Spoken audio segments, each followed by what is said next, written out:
It is a cozy lotus stream because I like cozy streams. Today, we will be building in Sims 4 because I love to build in Sims 4. Just let me get my game up here on the screen. Let's see. There you are. Right, I'll leave that going. I'll get my stuff set up. Love Rocky, hi, how you doing? Welcome in. Glad to see you.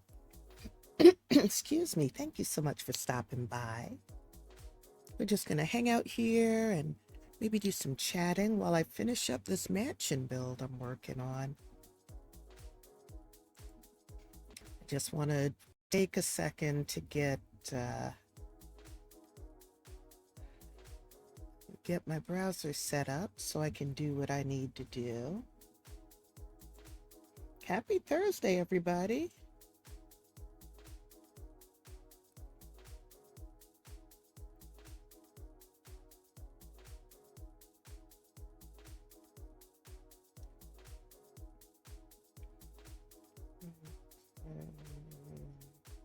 I'm gonna have to stop this real quick so I don't get an echo. There.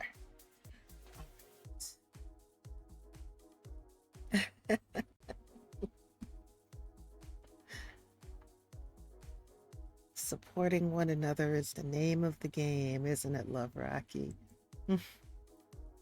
We've got to support each other.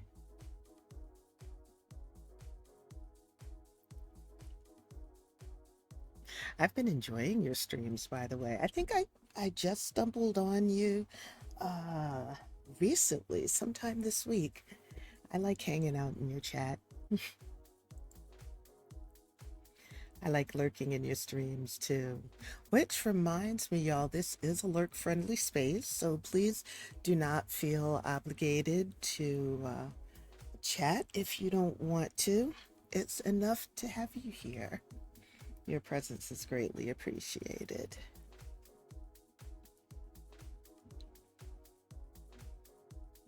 Okay, I think I've got everything set up the way I need it to be, and I can close this window so it's not in my way, and close that window. There we go. All right, so I'm finishing up this mansion build I've been doing.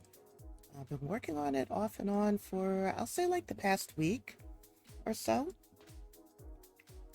I finished the first floor,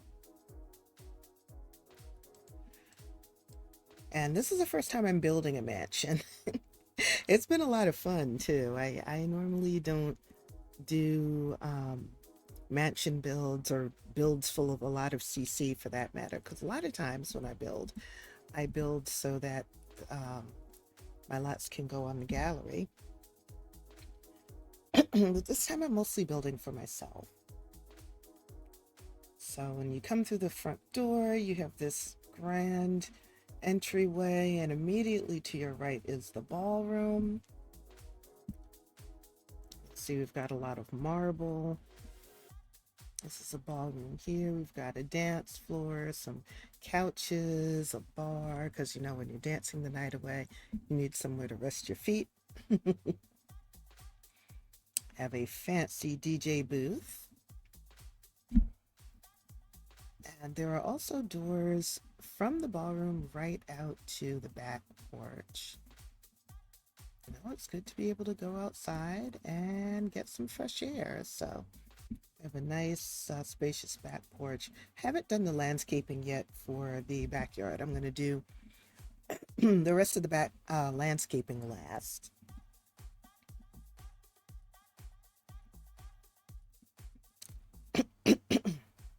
Give me 1 second.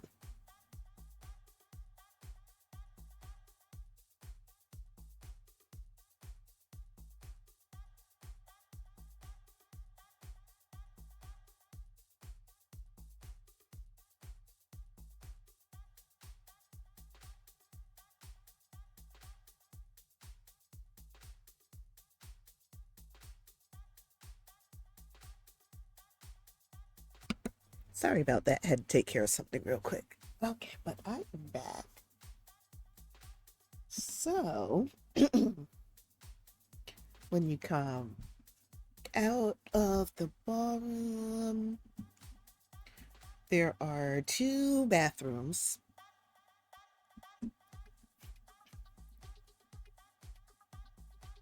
And they're pretty much the same. They're just laid out like mirror images of each other. So again, you've got your marble countertops. This bathroom, the downstairs bathrooms just have tubs. Really roomy, fancy tiling. I think the bathrooms by themselves are 21K simoleons, which goes to show just how expensive this. I don't even know how much the lot is so far. Got our fancy CC thermostat there on the wall. Our CC umbrella stand.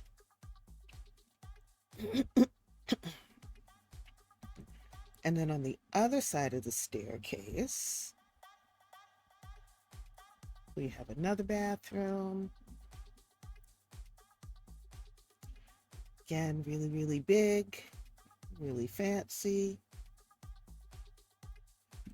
Double vanities and a bathtub. There are 5 bathrooms in this build, but only 2 bedrooms. Technically, it could be a lot more than 2 bedrooms. But the way I've chosen to do it is 2 bedrooms, each with an ensuite. And then there are 2 rooms that could be smaller bedrooms. And then, of course, the large bedrooms could be divided up into smaller bedrooms. But I really wanted to do over-the-top opulence because I've never done that before. This is a formal dining room. Well, it's the only dining room, but, you know, it is a formal dining room, complete with large chandeliers. And if you go through the double doors at the back, you find yourself in an enormous kitchen. So there is a table in here. You can eat in the kitchen if you don't want to eat in the formal dining room. Yeah, and most of this is CC. So the lower counters are all CC. I think I'm not even going to say who because I have so many CC counters that I'm not sure who created these. The upper counters are from, the upper cabinets are from Parenthood. The fridge is CC, the espresso maker is CC. So absolutely enormous kitchen. Now the funny thing is I have not made space for a butler's quarters, and I should because most likely a house this large would have staff. Because who wants to keep up with cleaning all of this? But hey, this is Sims. Not everything has to be or is going to be realistic. Then there's the formal sitting room right off the ballroom. So you could turn this into a bedroom if you wanted. Well, if I wanted to. This build is not going to go on the gallery because it has so much CC in it. But if you are interested in it, I can always send you the save file.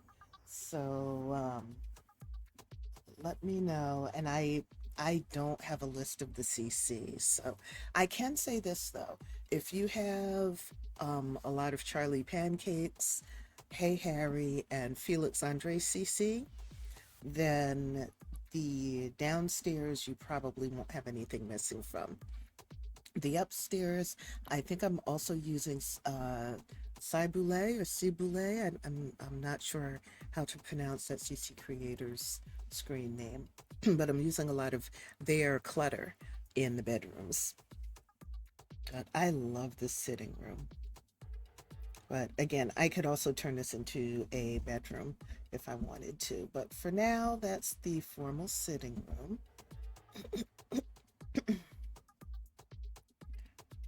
Then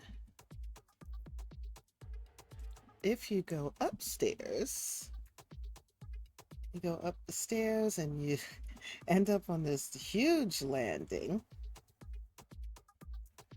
And you'll notice the space is sparsely furnished, and that's because I've noticed that in a lot of photos of castles and things like that, they were opulent, but they weren't cluttered. It was like they had a lot of space just for the sake of space, but they didn't necessarily fill up every single corner with objects, except for maybe the rooms that were day to day functional. Like, say, the kitchen would be full because people were working in there, or the bedrooms might be full, maybe. I think it depends on, I think it would depend on the wealthy person, but there was a lot of empty space in those huge buildings. And I wanted to reflect that here. Plus, I can add stuff as gameplay, and I've left room for that. These doors here are to the library. That's the bathroom, actually. Okay, where am I? I'm in the library. Okay. So this is the library. I don't have to have as many desks in here just because this is a family home. This isn't like a public library or anything. So what I may end up doing is taking out one of these pairs of desks and putting more love seats in so there's more comfy space. The bookcases are CC, the wallpapers, just opulence all over the place. The rugs are also CC. Um, if you played The Sims for any amount of time, you probably know we don't have as many rug options as maybe some of us would like. So CC rugs can be a lifesaver. There is a bathroom in the library, so there's a bathroom, marble countertop, marble toilet, huge mirror on the wall, chandelier, of course. And then down this hallway is an office and what could be considered a smaller, more private sitting room. So generally, if you have visitors, you would have them in the formal sitting room downstairs, but say for friends or if you have a business meeting or whatever, then this is the upstairs study. A little bar there in the corner because you know business people like their drinks.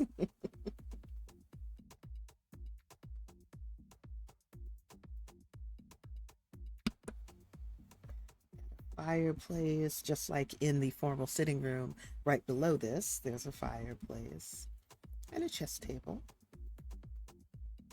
If you come out of the study, out of the library, go back on the landing, there are two doors on opposite sides of the landing. And those are the two bedroom suites. They are the only two bedrooms that I've put in this build. So we're going to start in the one to the left.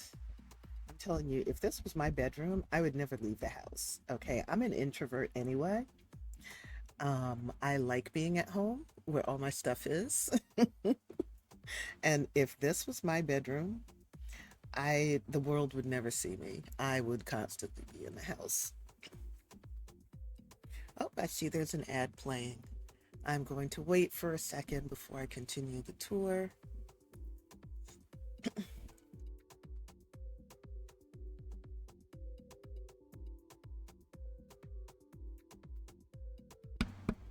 Got just under 10 seconds left on the ad, and then I can continue.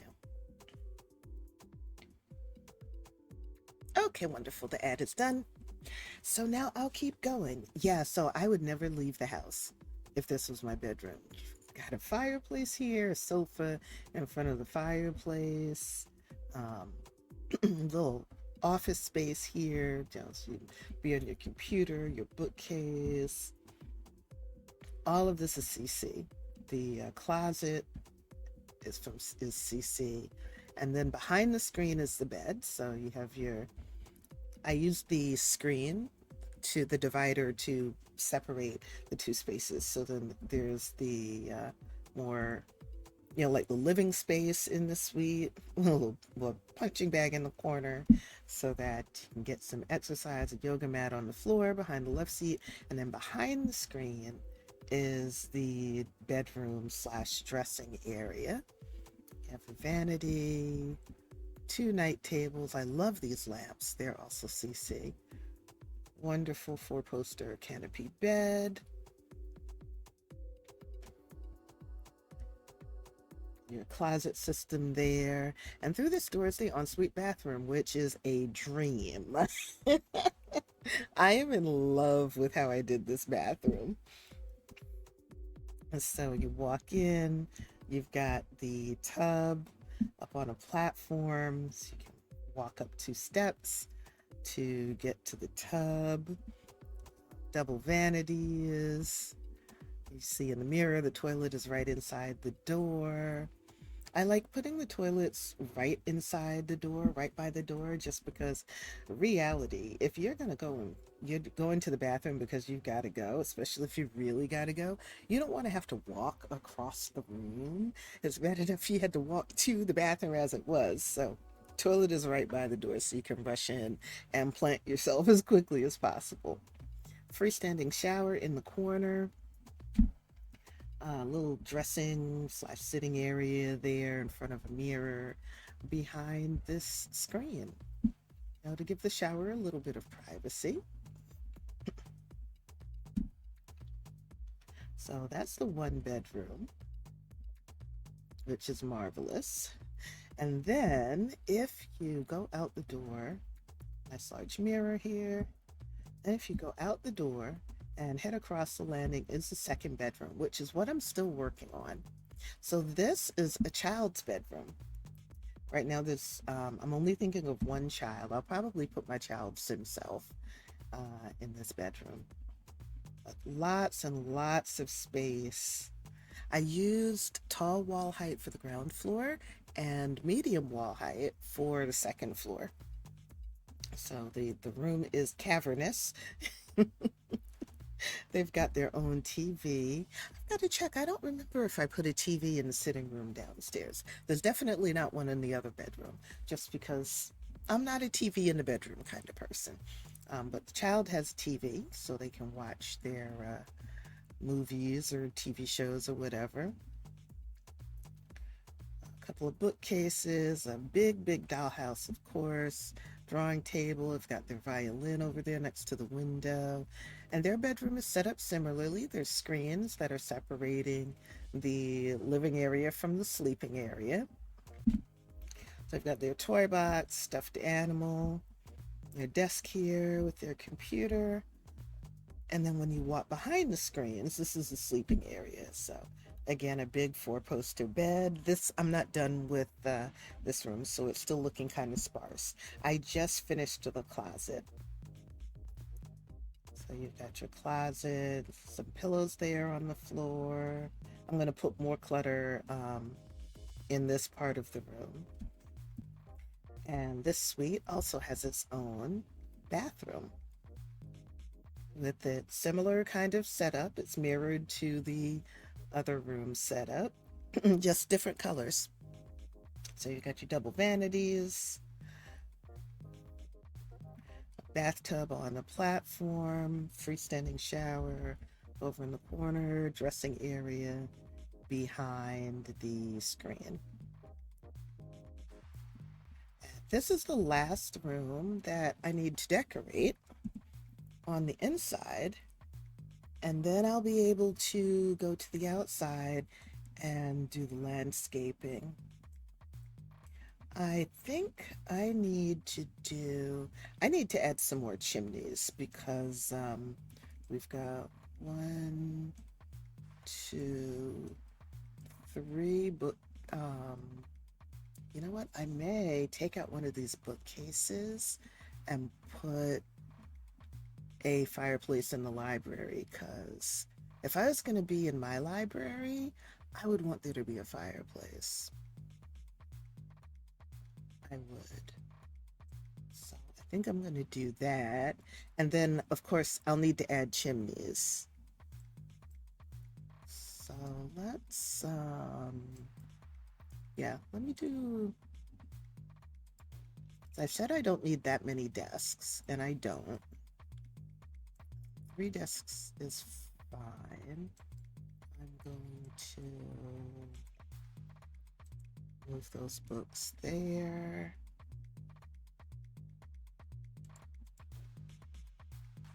And I want to add a bookcase.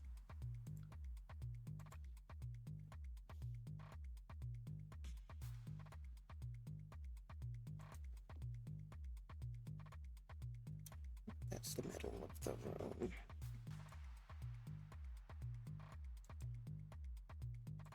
And the other thing I can do is add a bookcase on the other side of the fireplace. Oh no, that's not the middle of the room. Hang on. That's the middle of the room. I am a stickler for having things symmetrical. I think that's part of the engineer in me.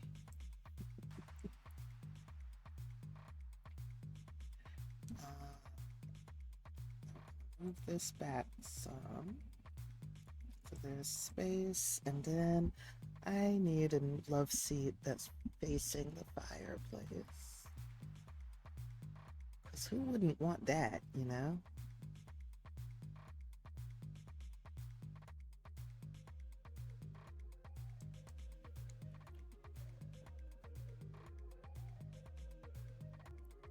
See, do I want to keep this rug? Yeah, I'll keep this rug. Let me move that back a little bit. And then I have space for a coffee table.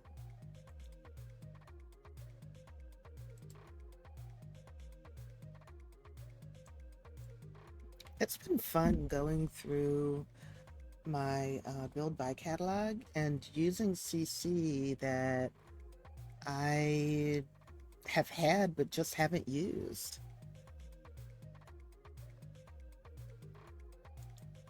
I'm a big CC collector. Big, big, big CC collector.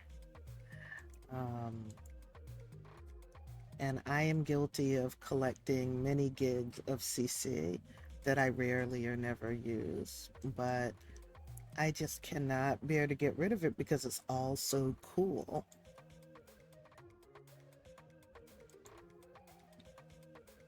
And I mean, hey, as long as I have the disk space and my computer can handle it, I don't have to worry about it. It makes me happy, and that's what matters. You know what? I'm going to realign these. I'm going to turn the grid on and realign these chandeliers in a minute. I just want to find a painting. No. To go over. Oh, that actually matches with the color scheme. To go over the fireplace. Okay, let's see. Where is all of this sitting? Okay, the rug really is in the center of the room. So let's slide this over 2. Put that over 2 and this over 1. Like I said, I'm a real stickler for symmetry. I don't know why that is, but you know, it's just one of those things I accept about myself.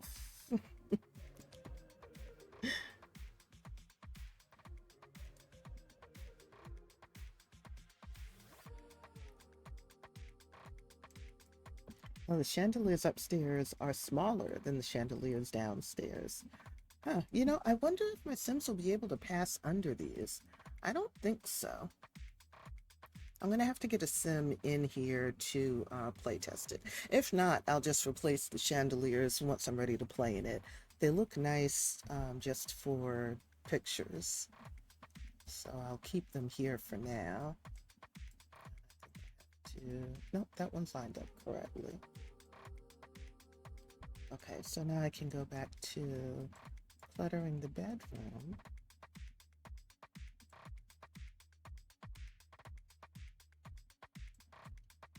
After I save, of course.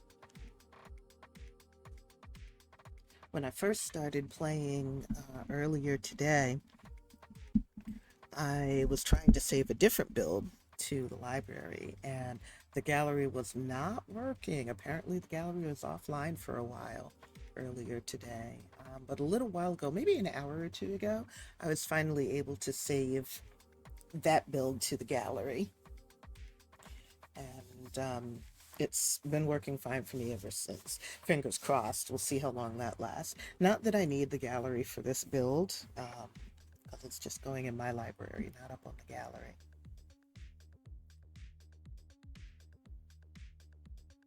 Okay, I was looking for a book bag because this is a child, a very, very lucky child, I might add. And I've got a couple of different book bags. Of course, the one that came in game, and then I have some CC ones, but I think I have 3 or 4 different CC ones. There's one. And I just need to see them all to decide which one I would rather use. Actually, I may put a couple of them in here. You know, because sometimes you have more than one book bag. Maybe you had a book bag for the previous school year, and you bought a new one the next school year. This is the one that comes in games. It's bigger than that one. It's a Pokemon one.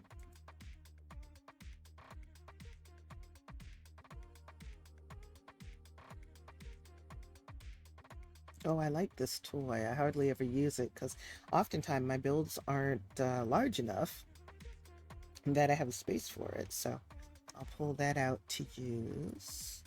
It's a TP, but we have the play tent, so... and that's decorative anyway.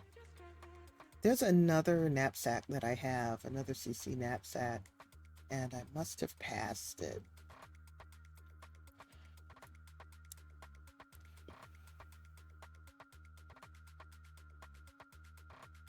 I don't remember who the creator is, though. Oops. Sofa accessories, huh? I may put that on, I don't think, actually, I don't think I have a love seat in this room. If I don't, then I can just delete those. But if I do, then I can use it on the sofa. Some puzzles. Just pulling out stuff that I see. What's this that I can use, that I may want to use in here? While I look for that other knapsack, of course. That toy. Actually, that's decorative. They can't actually play with that, which is fine. We've already got books and bookcases in here, so I don't need any more of those just yet, unless I get some to put on the floor.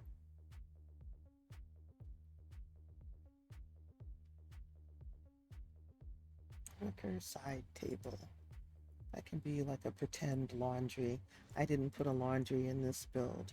I could always build a basement. Actually, I may do that because I don't have butler's quarters. And I would think that you would need a butler and a chef, but at least a butler, because I think the butler can cook. I think that's how that works. There's some books I can have laying around on the floor. Pull those out as well.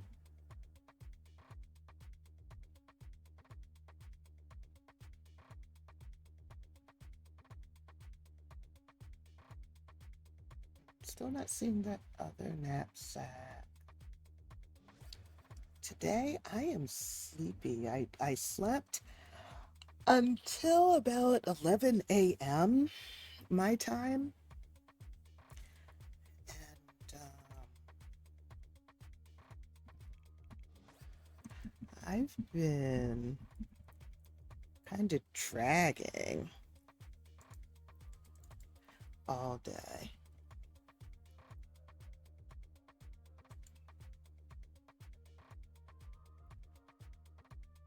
But that's okay. We all have days like that. Yesterday I had a very productive day. Oh, hanging bag. I know that there's some hanging bags in game as well. Yesterday I had a very productive day. Today is a slower day.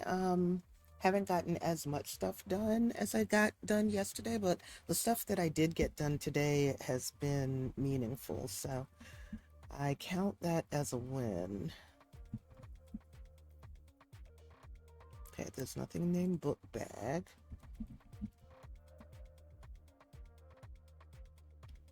There's nothing named knapsack.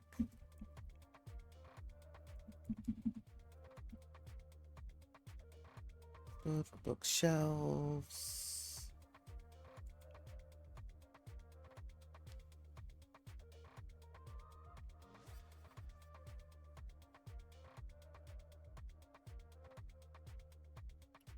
And see, usually I see that bag all the time. Even when I don't want it, I'm not looking for it. It is one of the first thing that pops up when I'm looking for a knapsack. And for some reason today, nowhere to be found. School.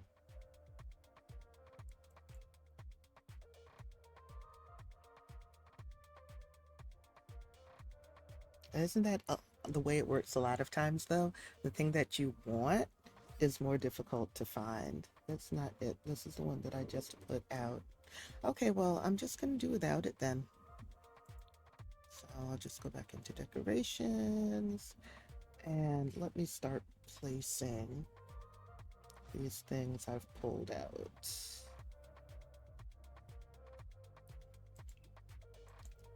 Got our little whale plushie. I think we'll leave this by the bed. Oh, am I using a love seat? I'm not in here. So I can get rid of that. I do want this basket.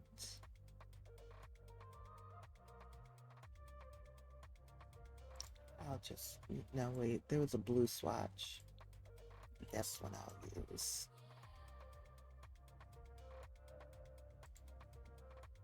I don't know if that'll keep them from being able to get into the bed, so I'll put that there. We have some laundry. Well, it's a folding basket, let's say. It's not, they don't call it laundry. It's laundry. And I need to get some of that floor clutter.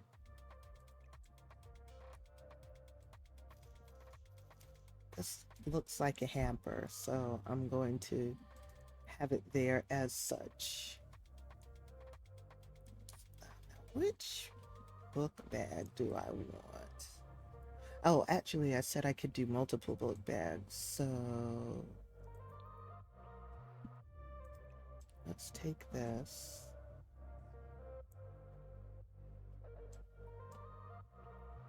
And put it, nope, that flips through. Can put it there. In the closet on the bottom shelf. And then this one I'll put by the desk. Because maybe they have a book bag for school and a book bag for like if they're just going out, you know, like going to a friend's house or whatever. I know as an adult, if I had a bag specifically for work, I wouldn't use it every day because I like for there to be a separation between my work life and my personal life.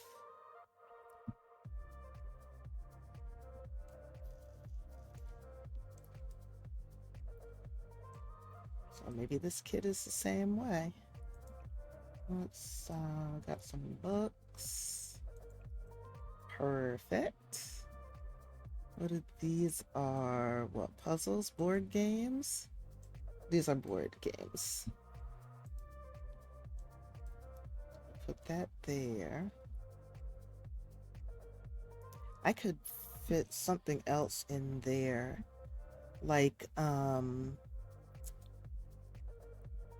it's looking nice. Thank you. I like how it's coming out too. I could put a game table in here, a kid's game table.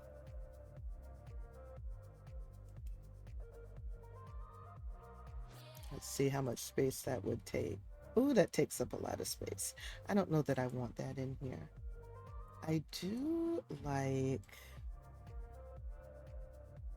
what is it, the building blocks table is what they call it. So let's stick that there. Let's see what I can put on these walls.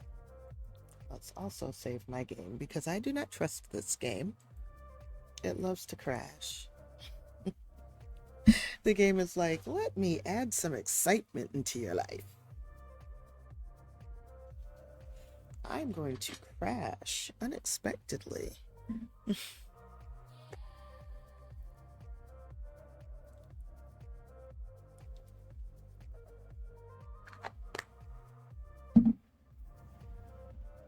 I need to make sure I stretch my back really well when I take a break at the top of the hour because I'm feeling stiff.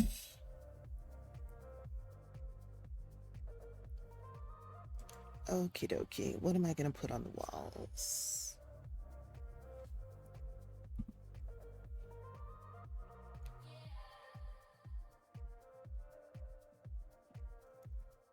How about something that is kid-centric? Now, the only thing with having such high walls is the fact that it takes a lot to make them look not so sparse. So I'm gonna do the same thing. I'm gonna pull out a bunch of stuff and see. Oh, I like these black men posters.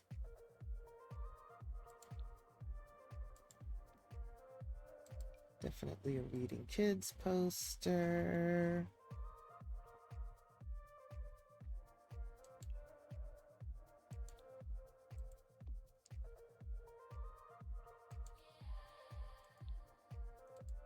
Okay, let's see what I can do with these. Some of these, like the Black Dad's poster, have different swatches, so I can put it, I can copy it and put different swatches in different parts of the room. So like I can put that there. Oh, I forgot that back on the wall. I'm gonna move that. And I'll put this one here and choose a different swatch. I like that one. Okay, the bags would probably be near the closet. So I'll put this here. What swatches are there of this anyway? There are a few of them. Let's do that one. No, I like the pink striped one. Now this one could be for a boy or a girl. I've been training myself to look at pink as a neutral color, just like I look at blue as a neutral color. Because it's very interesting that when we think of neutral colors, society in general will include blue, but not pink, because pink is quote unquote a girly color. And I think that's ridiculous. I think if blue is a neutral color, then pink is as well. Anybody can wear pink. Doesn't matter what their gender identification is. Okay, now the walls are looking better. I could use a lot more clutter on this side. I'll get to that in a second. Oh, I don't have a mirror in here. Let me fix that too. So I'm gonna move this, move that poster.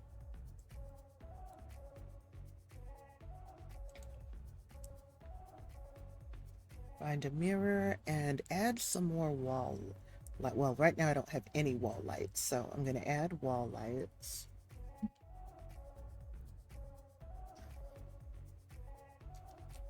Do I want a mirror like this? Or do I want one of the super duper fancy ones like I have in the other bedroom?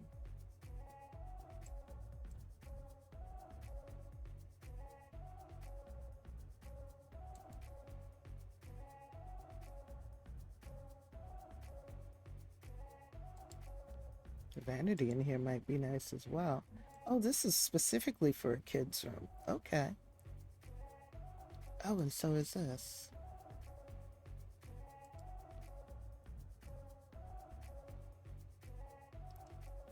Huh. Two different creators. Two vanities that look very similar. Interesting. Move that, and I think I'll go with this one. This is the first time I've ever used that. Which means I also need a chair. I think I need a chair. Yeah, this takes a chair.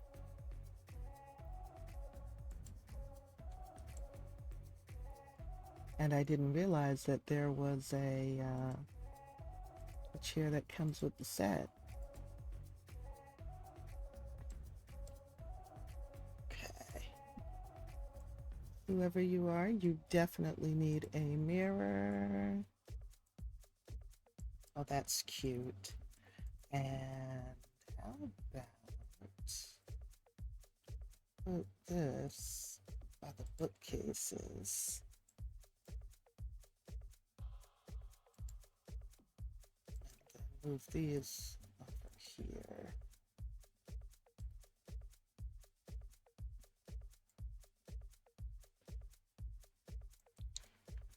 Now I need some art to go over the fireplace. Art or a mirror. I'll see what I find.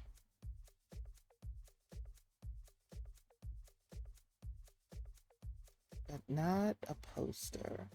I wanted something that's framed. Oh.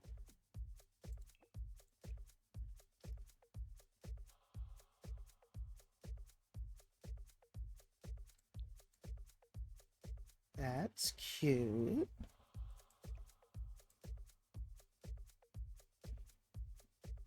I know the tops of those curtains are clipping into the ceiling when you look at this with all the walls up, but I'm going to ignore that because it's difficult to find curtains that fit these windows. All right. That's clutter.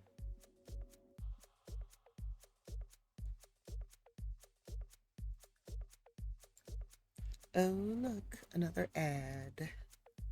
Let me wait. I'll save and wait and stretch my back. I got about 5 seconds left of the ad. Boy, they played another ad quickly, didn't they? My goodness. Welcome back. I'm just looking for the floor clutter that I can use on this side of the room. I think it's called children's clutter. Kids clutter. There we go.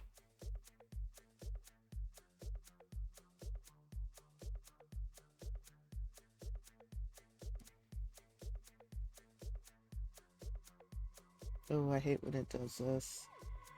It says that it selected the item. There we go. But it's a couple rows up. So we are definitely putting kids clutter. It's a book bag in the kids clutter. That's perfect, actually. Just out of curiosity, let's see what swatches we have. I think I like this one.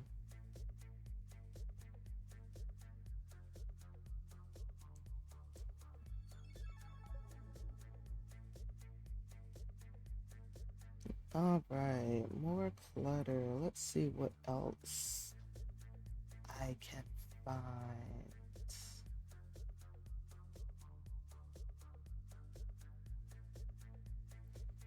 I know there's some more laundry clutter.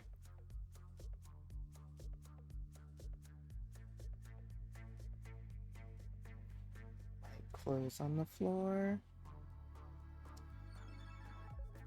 Oh, a robe would be nice.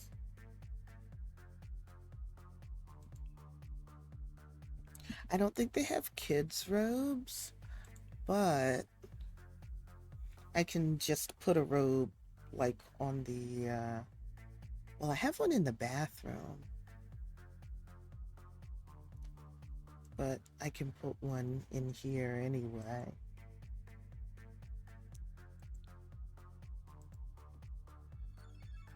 There's nothing wrong with having two robes. This is a wealthy family. Oh, speaking of which, let's see if, yep, that's fine.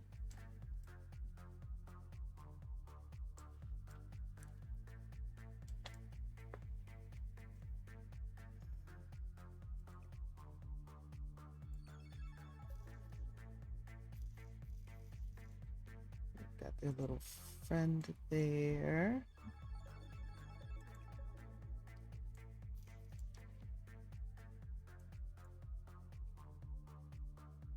Now, I know there would be other stuff.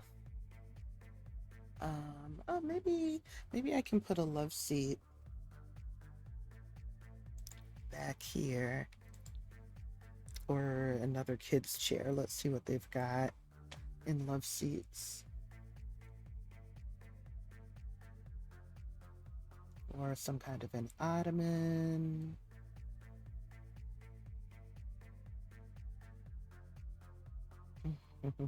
I don't think I've ever used this sofa either.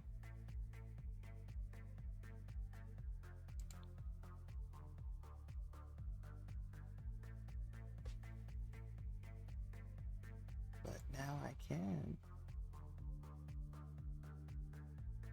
Maybe they begged for that to go in their room. Yeah, now and just adding that one piece makes this side of the room look so much less plain.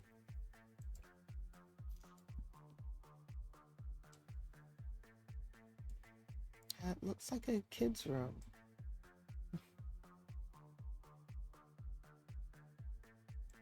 And I'm going to save it to my library.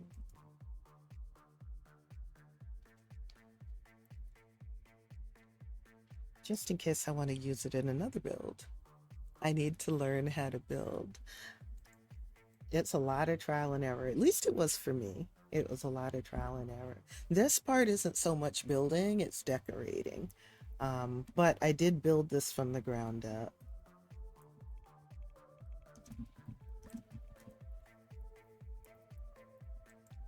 Wow.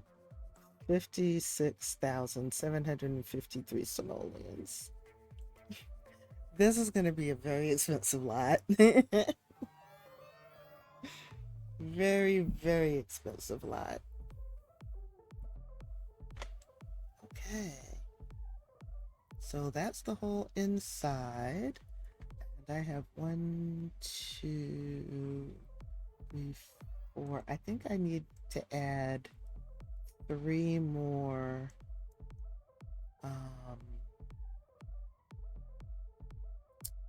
3 more chimneys.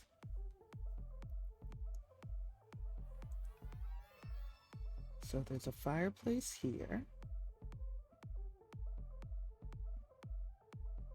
So I'll add that.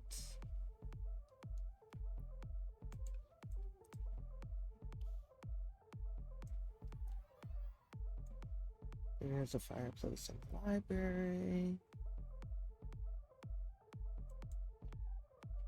And another one in this bedroom. Okay. And then this chimney is actually for the study as well as the sitting room. So there's a fireplace in both of those rooms.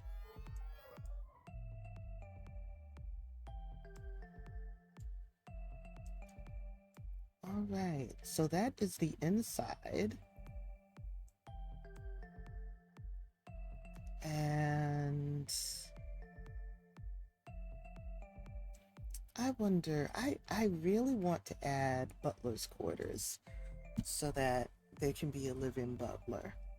But I've got to figure out where that would go. I'm thinking part of this back porch, and then there would be a door from the kitchen into the butler's quarters. So the back porch wouldn't be as large, but we wouldn't have to change the shape of the house or the porch or anything like that. So like say I moved the stairs here.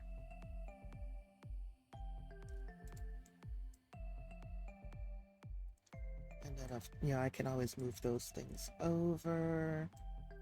Can move these things over.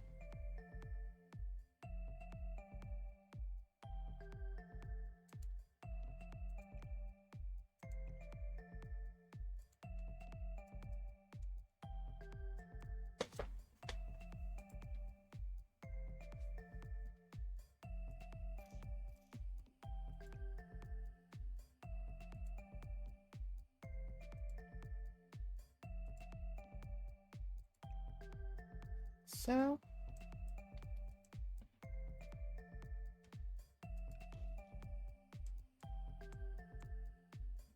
and let's move this.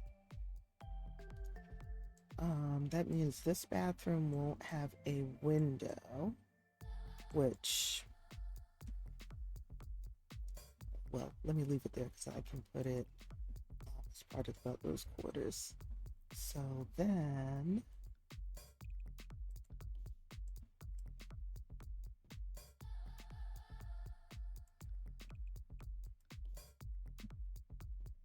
that will be a room. I can remove this column.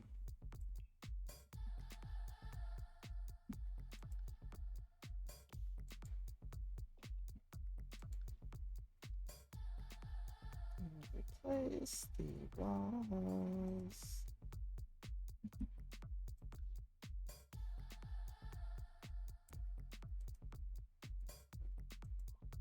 Put that there.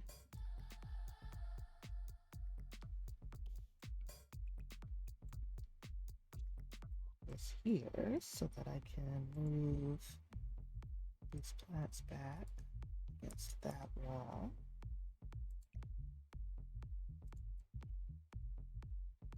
And I'm going to take this window, since that bathroom can no longer have a window, because that wall is now one of the walls of the butler's quarters. Okay, now I need to have a door. And I think the easiest place to put a door would be over here.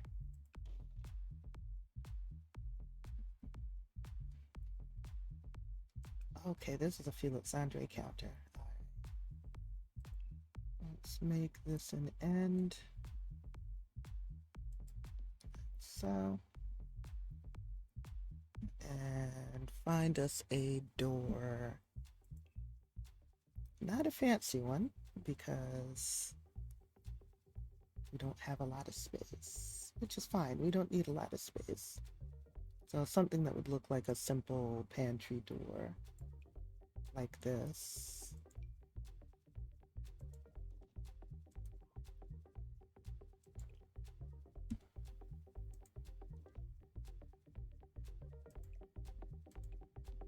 Okay.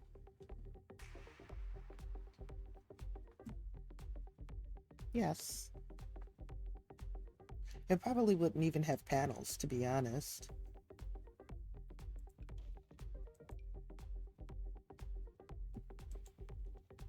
It just look like that. Okay.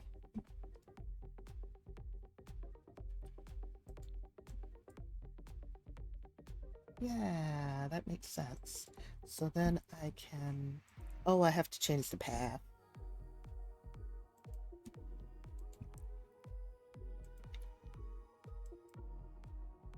Let's do that while I'm thinking about it.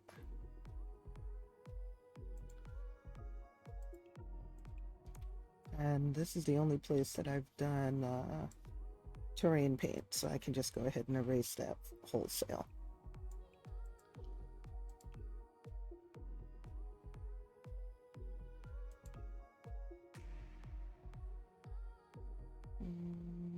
Pebbles. Can I make this a little bigger? Yeah. Yeah, that works.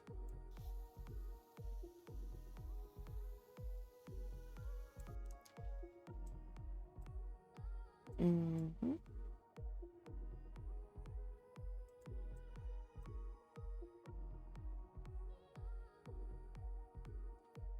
Nice. Yep, and adding that room didn't even break the continuity of the building. That's one of the nice things about making a spacious build, is for once I'm not pressed about space. So taking away space doesn't cause an issue because there's so much space in this build. And I'll save before the game crashes and I have to do it again.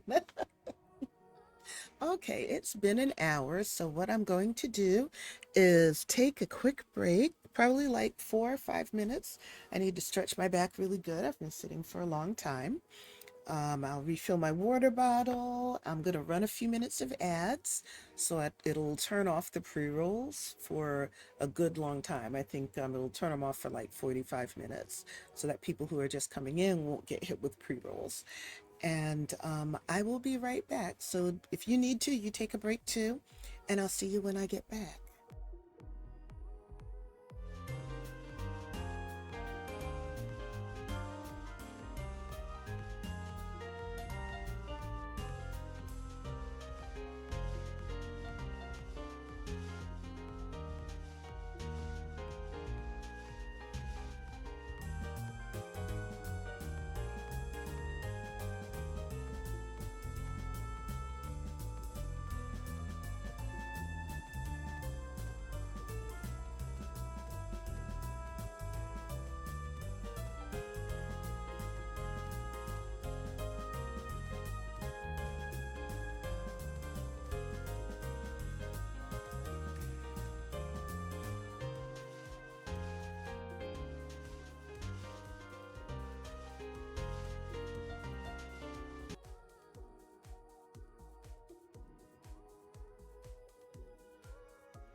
That little stretch and stuff was very much needed.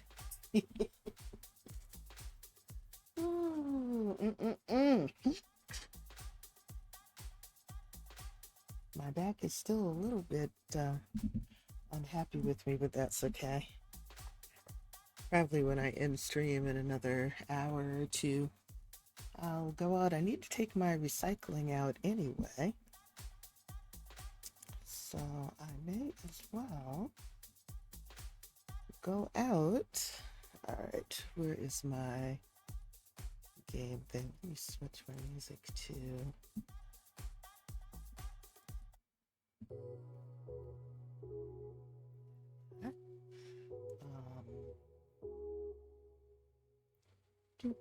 Game, where are you, game? There you are. Nice. Shucks, I forgot to start recording in OBS. That's okay. I'll download the video, download the VOD. I always like to save my VODs in my own on my own storage. And sometimes I also upload them to my YouTube channel, which, let me see, there we go. My the link to my YouTube channel, as well as my personal website and my other Twitch channel, are in the chat now. So my other channel is where I like to stream my photo editing. I'm a photographer, and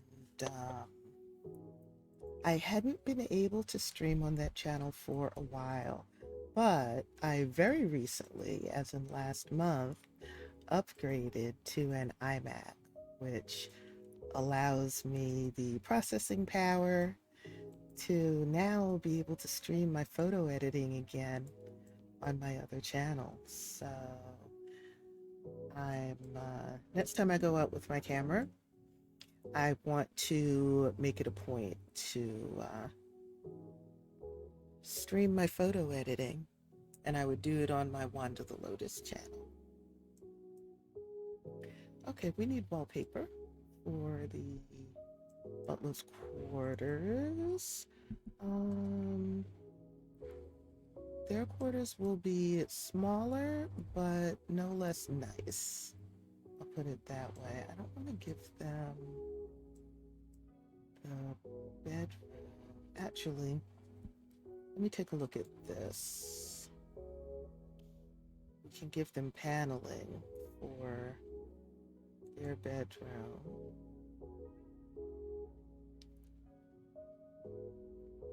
Something slightly different, like this perhaps. Yeah, it'll be a small room, but it's going to be a nice room. Oh, and I need need lights.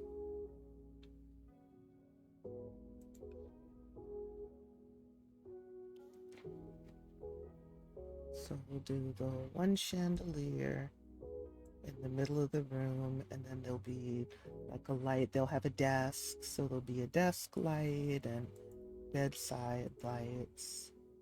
This should be large enough for a double bed. Let's find out, actually, while it's on my mind.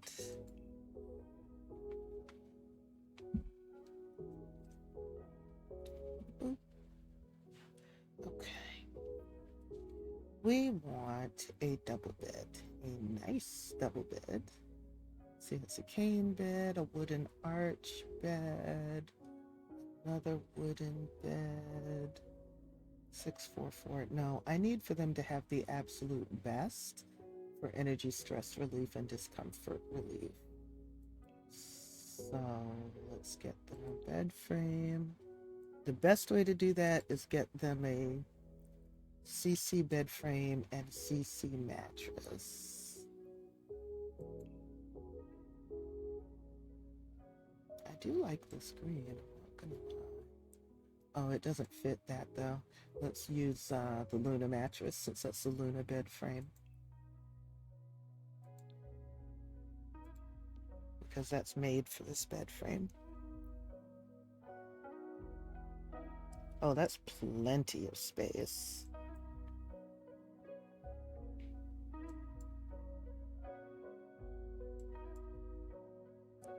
Okay, let's see. They need a dresser. A suitcase is probably a good idea because, you know, they, I'm sure, go to visit their family or have their own home that they go to during their time off. So let's have a couple of bookcases there.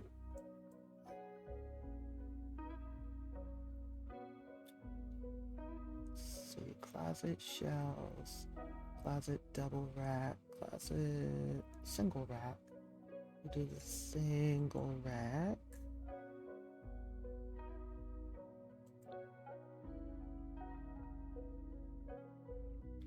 Put that in the corner. I don't particularly like that color though. Is there a better swatch for this? Oh, that's much better. And then I want the one that's closed. This one has a glass front.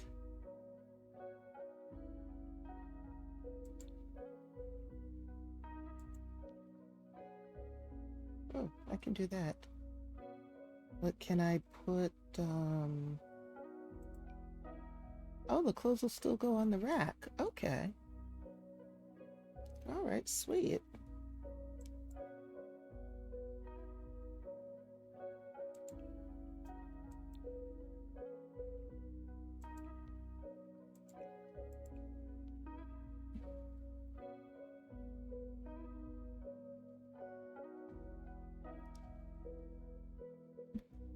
Okay.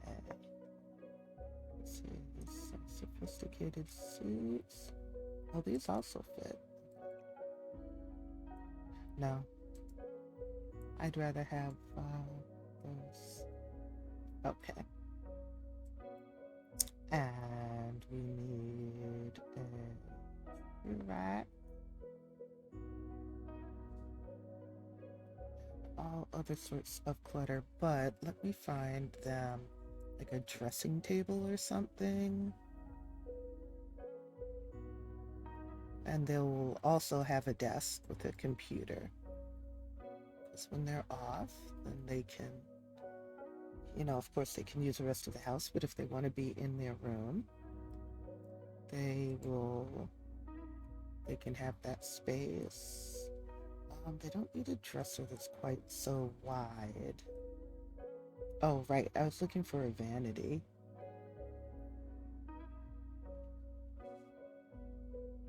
I think that would be under surfaces.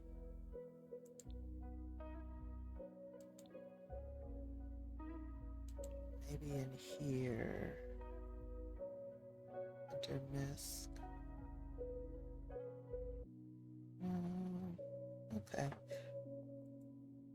I'll just type vanity in the search. Oh, and that's great because they also need a mirror.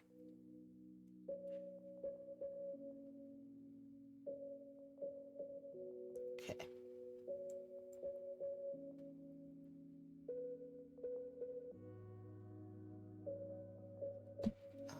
There's this one, this one. I like this more old-fashioned looking one. I think what I'll do is move the suitcases over here.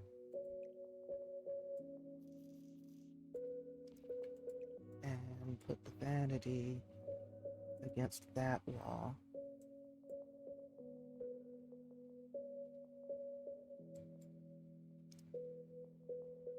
And then I can also put the closets against that wall. Oh, then I can put the suitcases between the vanity and the closet if I want to. so they don't take up too much floor space.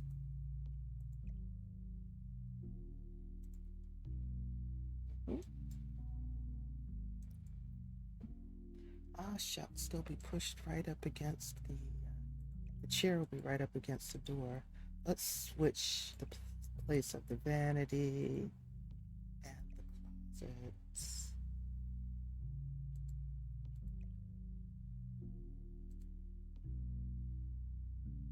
Okay.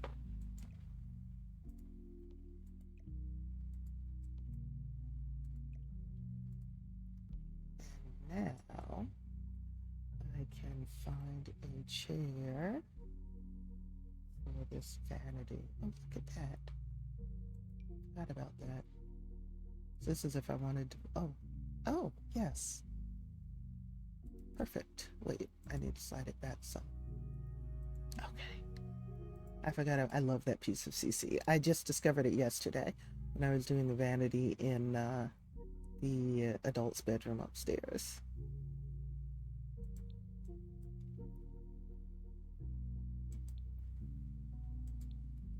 Okay.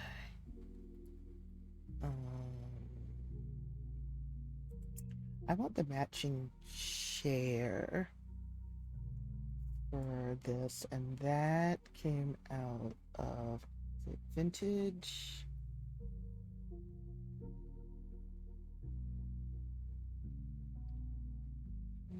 Vintage Glamour.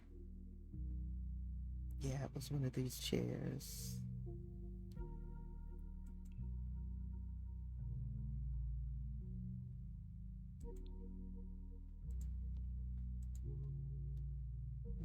Mm-hmm.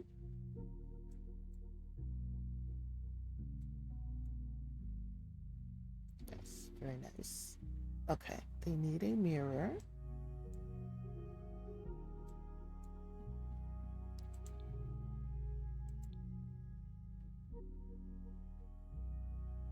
Need more light in here too. This is all that they have. Okay. Wow. Vintage Glamour, that's the best y'all could do? Huh. Alright.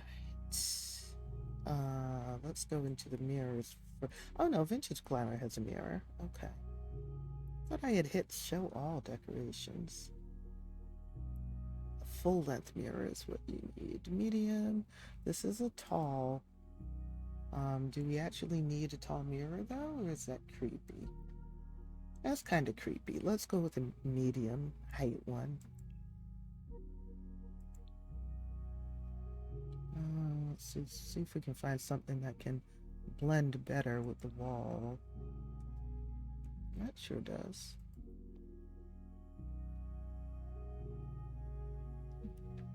Okay, and hopefully they can still use it even with the suitcases in front. I'll see. Once I start playing in it, if they can't, then I'll just move the bookcases.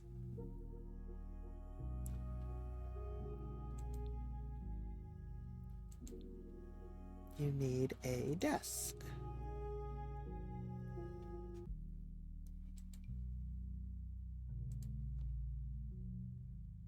We can stick with the white. Let's say this was like a whole set.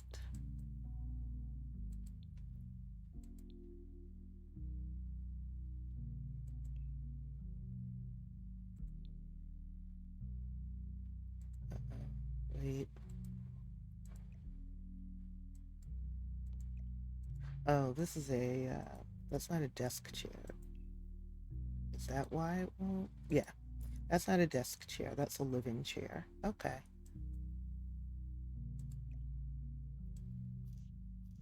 But you need a more comfortable chair than this, I would think. You don't have your own bathroom either, but, well, such is the life. So sorry.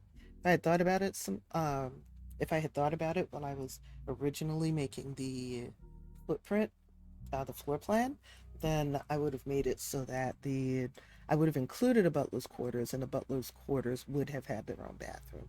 But it doesn't matter too much because each of the bedroom suites upstairs have their own bathroom, and there's a bathroom in the library. So, and there's two bathrooms downstairs. So, even if they have guests over, there are plenty of bathrooms.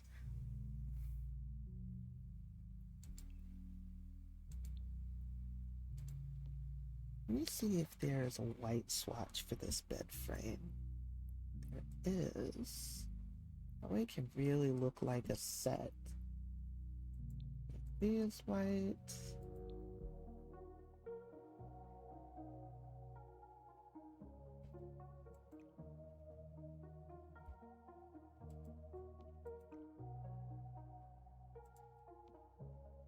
That looks better.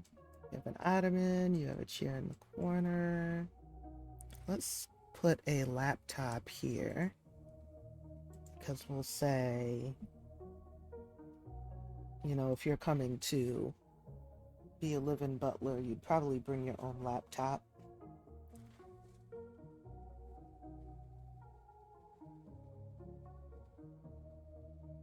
I can use a CC laptop. H&B ProBook. Makes sense to me. We'll put that right there.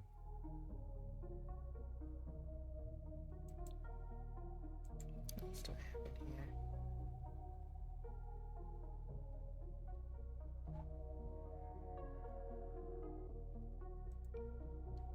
They can have their own music.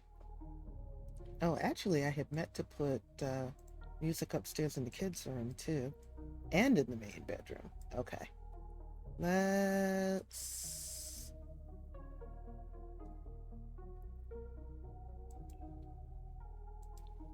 You get a Bluetooth speaker. Oh, you have headphones. Okay, well, maybe you don't want headphones.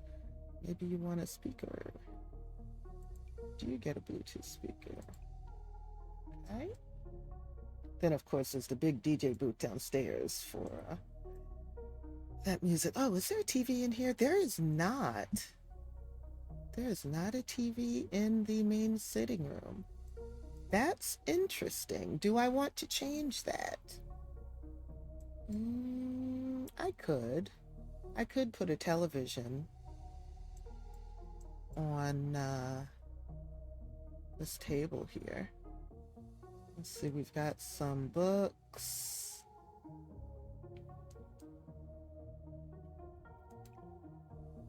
Let's move that.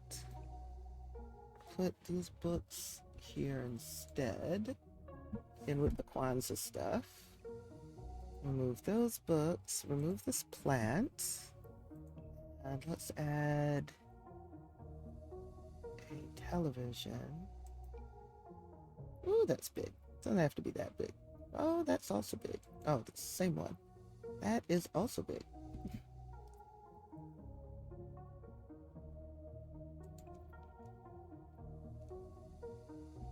Do I want it? No, I don't want a TV that large. I do want a TV.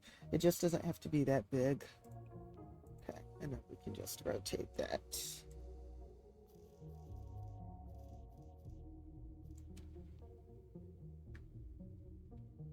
Or I can change it there. So, oops. So that you can sit on the sofa or stretch out on the sofa, as it were, and watch television. Oh, there's a sofa on that side. Huh. We'll do that.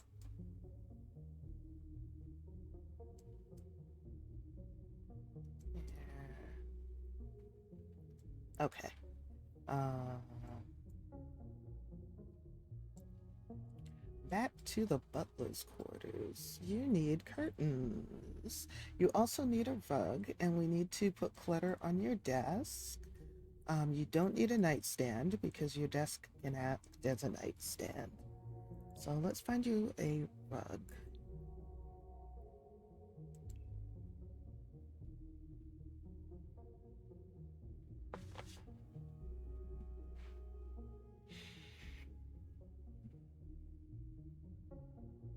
one of my newer rugs.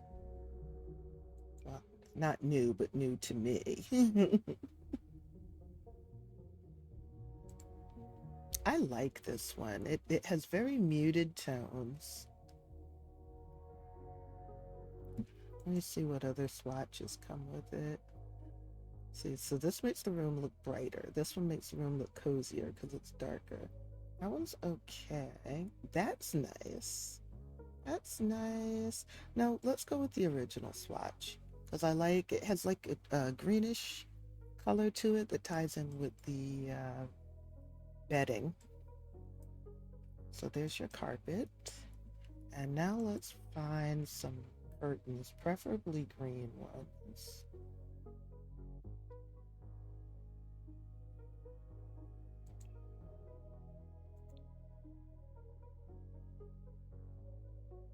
Oh, that would work nicely. They're kind of big, but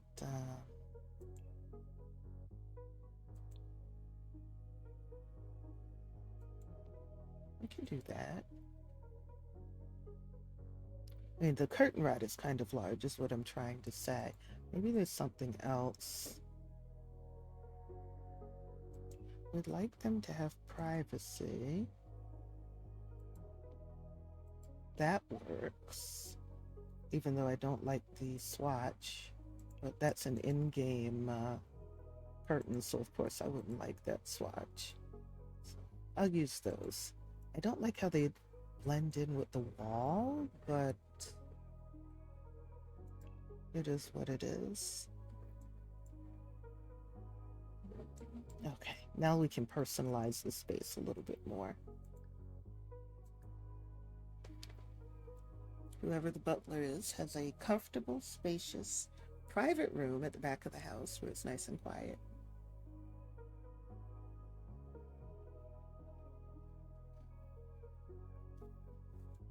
And it's close to the kitchen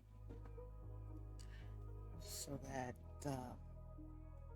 they can get a snack whenever they need to, or get their food whenever they need to.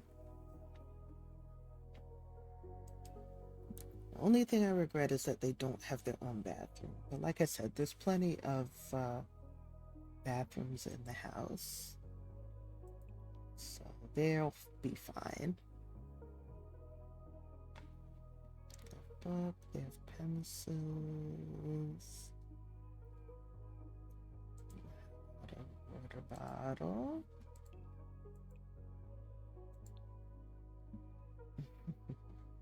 Oh, toiletries too. Having their own toiletries would be marvelous.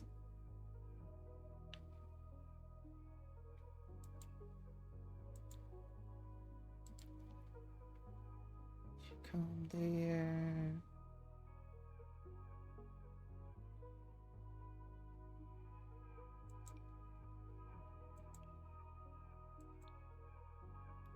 I'd like to put some color in the closet. I think their shoes are going to go down there.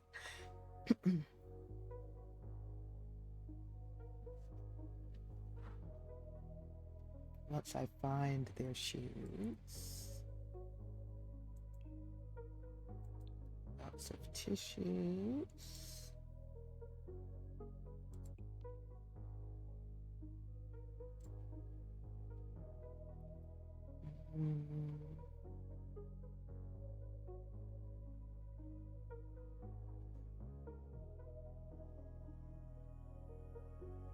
Let's see, they already have a notebook, so I don't need that notebook. Oh, here's some shoes.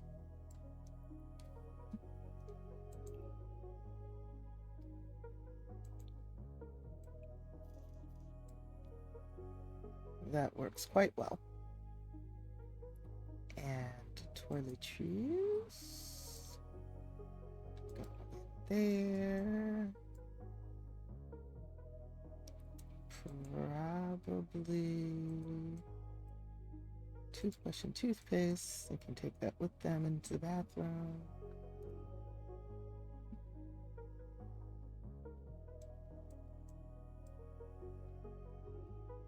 I want to get this stack of magazines, not just one.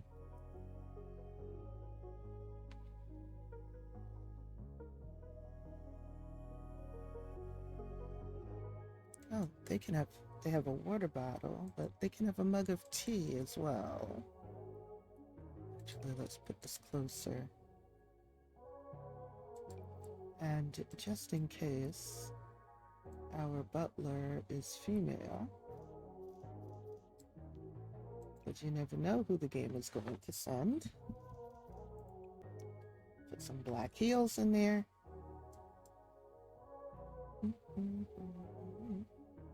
We already have a pencil.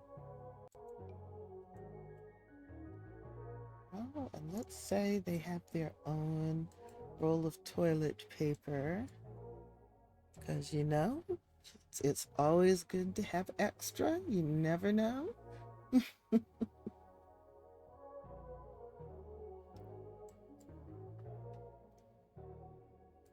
Let's put a tapestry up.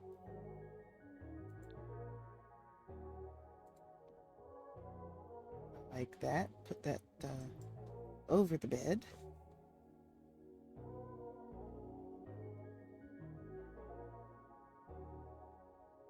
And some plants would be nice. Oh, definitely some books.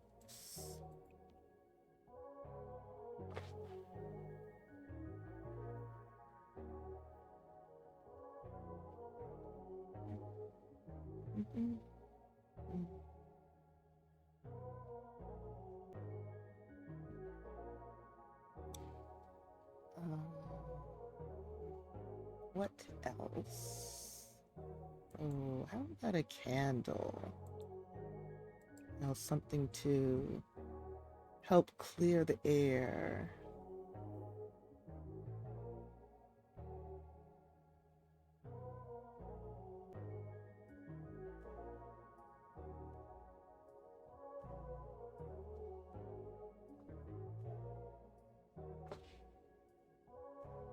Oh, I've been doing my own posture checks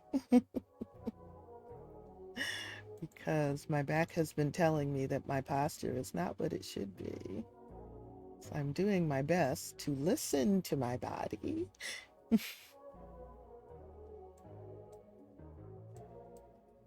My body says, you need to do something about your posture. I am doing my best to listen.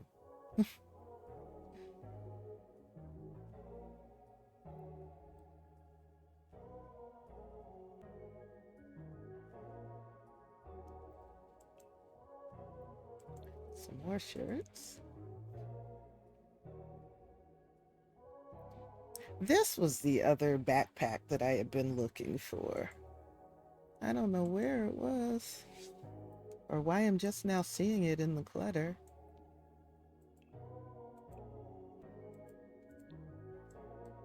There you go.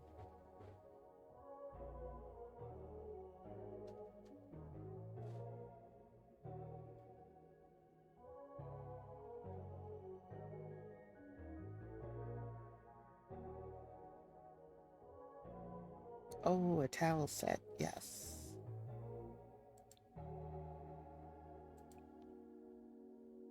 So they can take their own towel.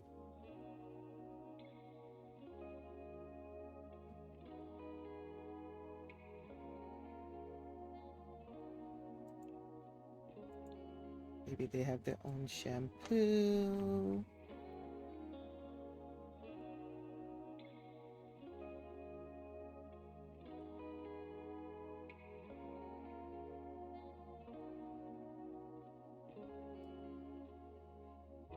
They would probably put their clothes away right away just because their room is so much smaller.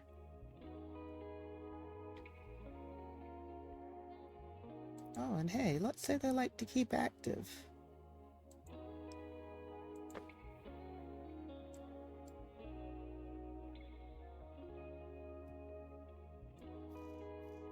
So they have that there.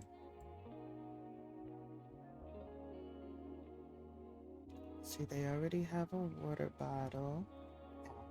There was something that just crossed my mind that I thought that they would like. Oh, yeah. Um, They need, because they don't have like a dresser type thing, you know, like a chest of drawers. And I'd think they would need that.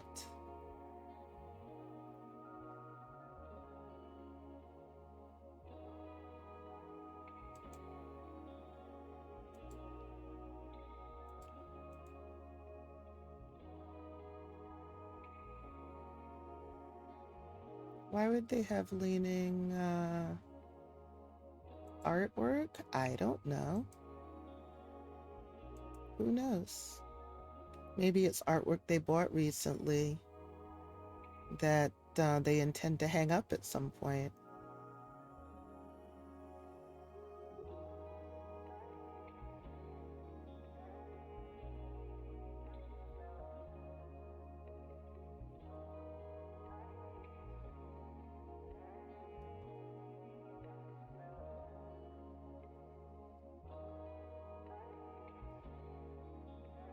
But I do want there to be something on this wall. Let me find a piece of artwork.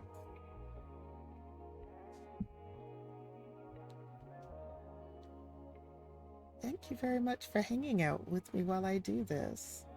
This is a lot of fun, nice and relaxing. It's exactly what I needed today.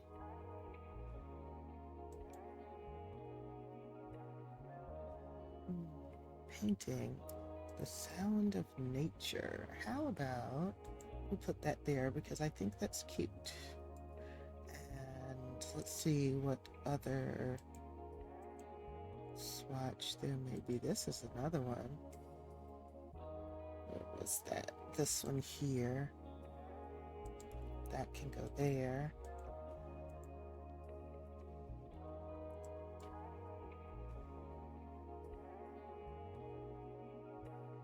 Another sound of nature painting.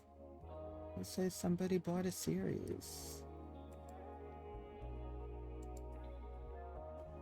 So there's art in there. Oh, yeah, I won't put anything on this wall. This is the art they intend to hang on that wall. They just haven't gotten to it yet.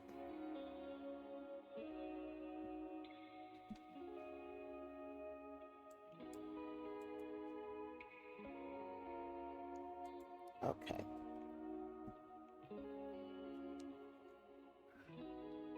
Let's do boxes.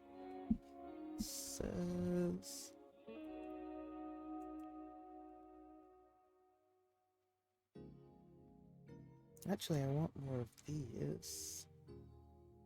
Because that could be where, like, their underwear and stuff is in.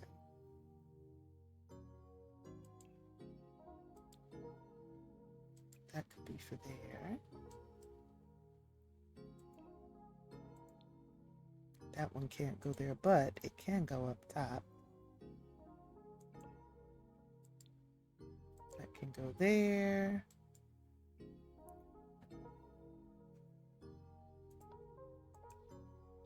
Wicker basket, yes. Now, I would like more than one in here, but it's not going to fit. Because I would have to move things.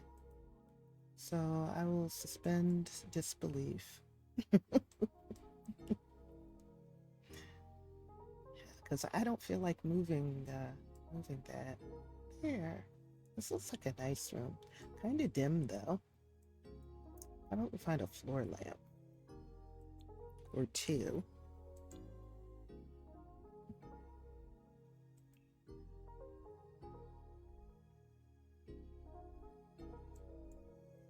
That's an interesting looking one. That's what I'm looking for. A reading lamp.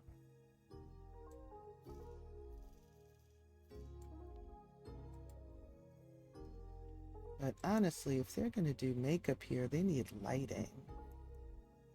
You know, makeup or whatever it is they're going to do there. So let's see if I can find them a desk light. Not a softbox, even though that would definitely provide good light for them. Is this large enough? That's too large. way too large. Okay. I can put an overhead light.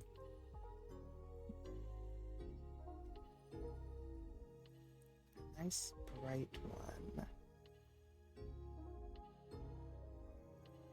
This is one that I like to use in the bathrooms. Oh, that's great.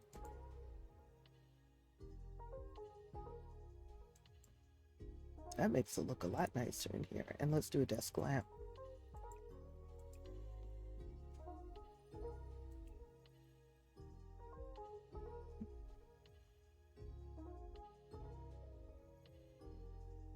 I want something that doesn't have too large of a footprint. I mean, that would work. I don't want it there though. I want it further back in the corner. Like there. Yes.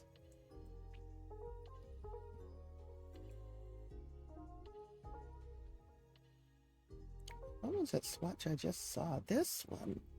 I like that. I like that too. Oh, let's go with the green. There. Now this looks like a comfortable place. A comfortable bedroom for when you're off duty. Sweet. So now we have a butler's quarters. So that means there will be 3 bedrooms and 5 bathrooms. 5 bathrooms. That's ridiculous. But hey, they give a lot of parties here.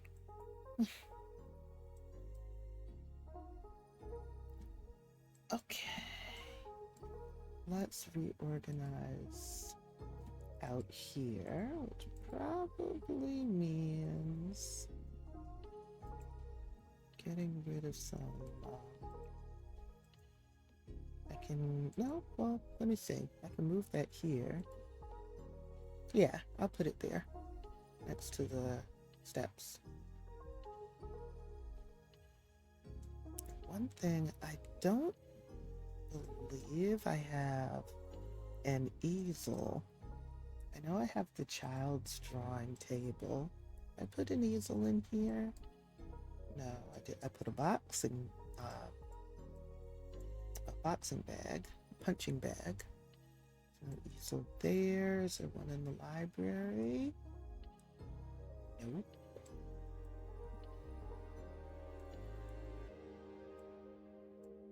Okay, so let's put an easel here on the back porch.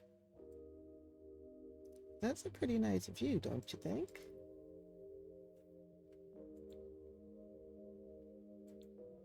We have a chess table in the study, in the upstairs study. We have musical instruments all over the place.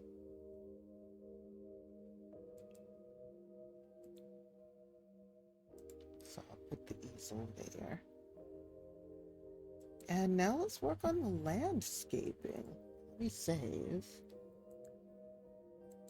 And then I can work on the landscaping. And then I'd be done. Which is so cool. I've been working on this for a while because as you can see, the rooms are really, really big. Large rooms take a lot longer to furnish, which is why I don't do a lot of large rooms, but too often I find myself wanting more space in my builds. So I really wanted to push the envelope this time and experiment with building something that had ridiculously large rooms, just so that I wouldn't have to say, oh, I wish I had more space.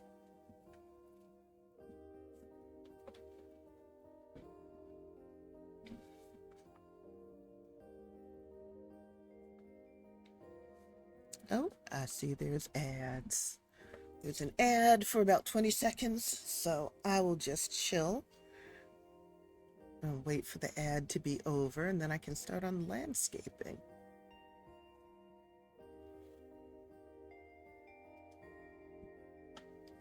While that's doing that, we should be back right about now. Welcome back. I saw that there was an ad, so I didn't do anything until the ad was done. I just want to set up, ooh, ooh, ooh. Oh, and mute that so that I don't get an echo. And go to that as well. Actually, I can go back because I'm going to need that a little bit later. While I'm at it, let me put the links to my socials in the chat. They are in my about section, but I put them in the chat just in case. I would love to connect with you outside of Twitch. I'm actually pretty active on social media, so you can find me in our Discord community. The link is there on Simstagram, where I post photos of my Sims and my builds. I actually have a build that I need to add to my Simstagram. It's one that I had forgotten to save to the gallery, so I saved it to the gallery earlier today, made some photos of it, and so I need to post the photos and the description of that build on my Instagram. You can find me on Hive as wthelotus, though I'm not very often on Hive. It's kind of quiet over there. There was a big fuss about Hive around the time Elon Musk bought Twitter. Um, but I think some of the hype has passed. I know I haven't been on Hive that much, and when I have gone on, the people who I follow also haven't been on that much. But it's good for me to have my name protected over there, so I created an account and stuff. But if you are on Hive, then definitely hit me up over there. And I'm on Twitter still as Wanda_Lotus, so you can find me there also. All right, landscaping time. I am officially done with the inside of this build. And oh, I should take photos of the kids' room. I'll do that later. Right now, I want to work on landscaping. We need lights and we need greenery. So let me go ahead and put my roof up. You can see, even though this place is big, it is environmentally, it does have a small environmental footprint because they have solar panels on the roof. They do, however, have 5 fireplaces, so I'm not sure. Maybe one cancels out the other. I don't know, but they are doing some of what they can do to reduce their carbon footprint by using renewable energy. All right, it's probably not going to make the bills any much lower. I will say that. Right now, this lot is valued at 843,482 simoleons. We will change this because it has 3 bedrooms and 5 bathrooms. And it is ridiculous. The lot traits are, it's a party place because, hey, big ballroom. Yeah, definitely a party place. Great acoustics, outstanding. The high ceilings, the grand piano in the formal sitting room. I, it's got to have great acoustics, must, or it would be quite a waste of a building. And a lot of natural light. So painting and photography is much easier to master here. We have no lot challenges because very often the very wealthy are fortunate enough to live in places where they don't have a lot of challenges. So I made that realistic with this lot's traits as well. Okay, there are palm trees all around. Do I want to try to fit some in their yard? Let's find out. There is absolutely no reason why I can't put palm trees in their yard. So let's do that. So let's just pull out a couple of palm trees. I'm going to move stuff around. This isn't final placement for anything. It's just, I'm just starting to look at what's possible in terms of the landscaping. This is a much taller palm tree. And that's a date palm. I would like to have flowers and or flowering shrubs. Now, I do not use my romantic garden flowers nearly enough. And since this is a CC build that will not be going into the library, I'm going to be doing a lot of that here. I have it set at evening, so this is nighttime. Actually, this is perfect that I have it set at night because we need lights out front. So let me go to lighting and outdoor lights. Now, originally, I had some spotlights and I got rid of them. But I'm curious what they look like. So, do I actually? Oh, I'm not going to see what they look like. You know what? This is a regular house. It's not a nightclub, so I'm not going to worry about spotlights. So let me just go back. Well, okay, it's not a regular house. It's a residence. A ridiculously opulent and large residence, but it's a residence. So we're going to put these. I normally, when I first started playing the game a couple years ago, I would use these outdoor lights a lot in my builds. They really don't go well with residents, though. At least only modern residences, I think. Because I'll use those lights when I do community lots. They look kind of silly here, honestly, if you ask me. Let me see if I can find something that is, I don't know, that looks like it makes more sense. You know, a light post might work. Actually, a light post works marvelously. Here. I like how that looks. Let me see if there's another swatch. Oh wow! I like the details in the glass. You know, the lampshades. It's this one, this one. Let's go with that one. I think it's closer to the fence. So there's that. And I think that's all that I need to do, at least at the front, in terms of lights. And the rest of the house is fenced in, so I really don't have to worry about lighting the perimeter.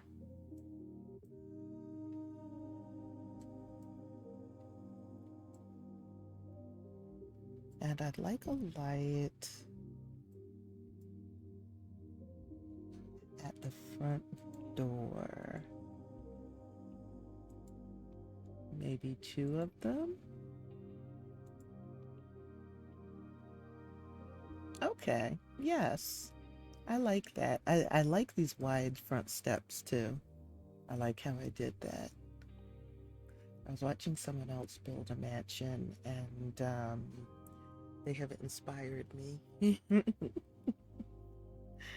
Inspired, I say. Wait, was that you, Love Rocky? Are you the one who's building the mansion? Okay. So that, I'll switch back. I'll do the front first, and then I'll switch to the back. Morning. Wow, you get a lot of light here in the mornings. Okay. Because we have balconies here, I don't have to worry too much about clipping. It's not like there's a wall or a window that it would be clipping through. And I want to move this forward some because this one is tall, so I do have to be concerned about clipping. And let's just fill this up with shrubbery. Oh my goodness, it's 10 minutes to 6. Hmm. I do want to finish these today, so probably what I'll do is stream until I'm done. Oh, I haven't used these. So these are CC hydrangeas.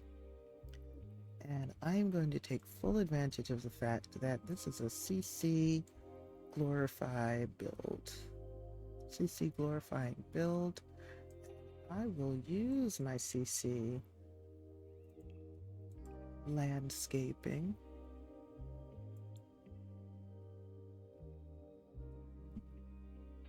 Without apology.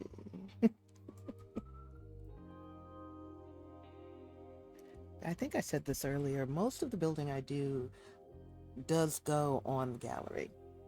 So it's rare that I experiment with CC because I want people to be able to use the things that I build, and not everybody has the same CC, and not everybody can get CC. If you're a console player, then unfortunately you're left out if a build has CC. So I try to keep my build CC free. But this build is just for me. And often now that I think about it, I don't really share the builds that are just for me with my stream family. So it's really cool that I'm actually sharing this with you all. It's a lot of fun to be able to share with you all a build, even though I'm not even though I'm not going to put it on the gallery. Let's make these bougainvillea the same. No, they don't have to be the same color because the hydrangeas are different colors on different sides of the yard. That's fine too. I may put some climbing vines on the side, but I'm not going to have it on the front.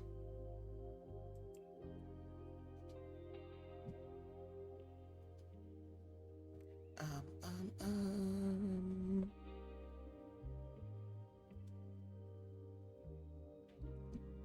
Just looking for something in another window.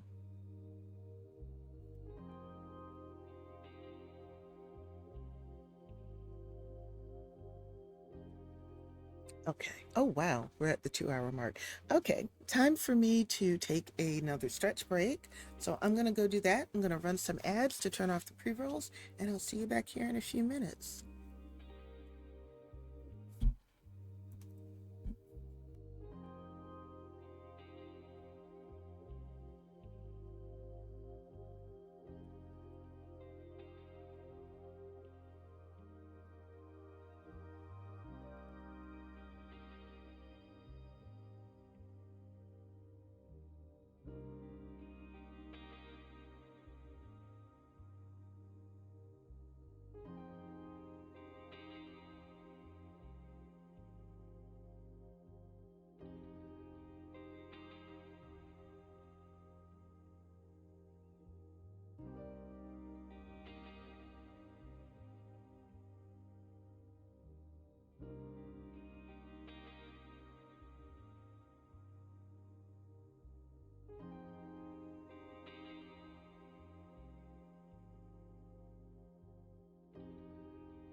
Okay, I am back.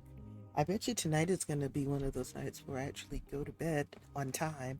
I've been going to sleep at like 2 a.m., sometimes later. for the past few nights. Wrong screen. There we go.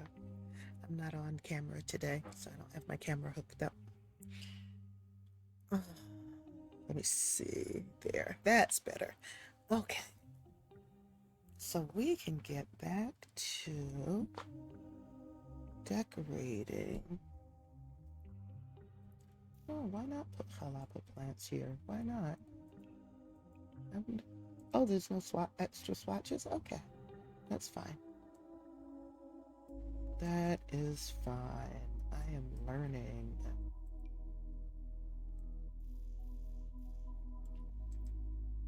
This is a piece of landscaping that I rarely use.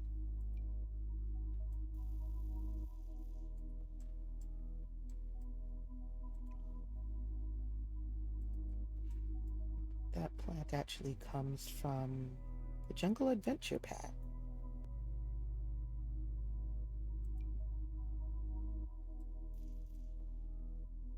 Put some grass in here.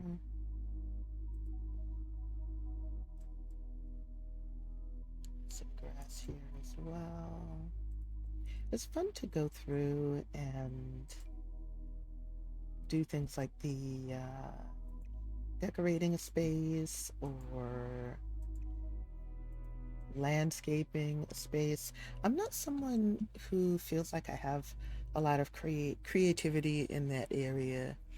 Um, but ever since I started playing The Sims, I felt like I have creativity. Like if there are pre-made things, like, the plants in the game are pre-made. I don't have to make them myself.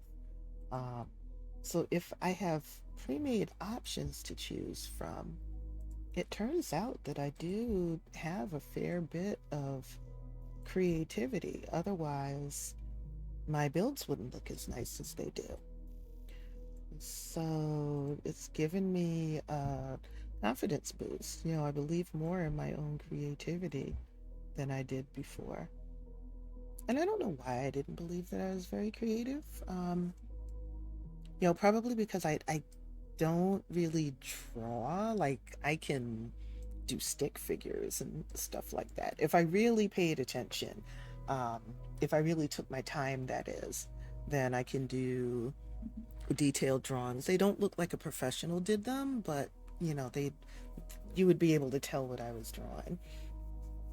But most of my drawing, if I'm drawing like what's in my mind, comes it's very geometric, um, which to me is like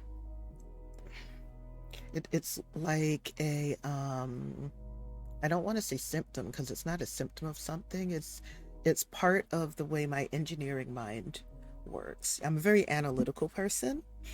Um, and I'm into computers, computer programming, web development, digital hardware, that kind of thing.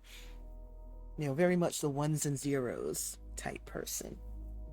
And when I draw from my imagination, that's what my drawings tend to look like.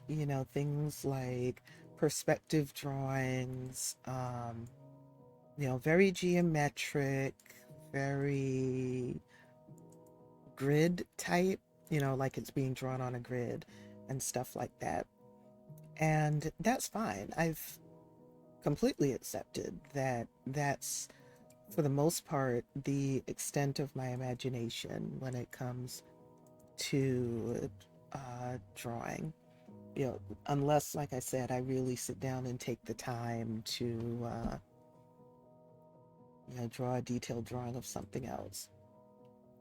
But ever since I started playing The Sims, then I've noticed, yeah, my mind is still very geometric and stuff like that. But when I have these pre-made options, things I can choose from, like these bushes, I don't have to draw them myself. All I have to do is pick them out from the gallery, and then I can place them in ways that I feel are creative.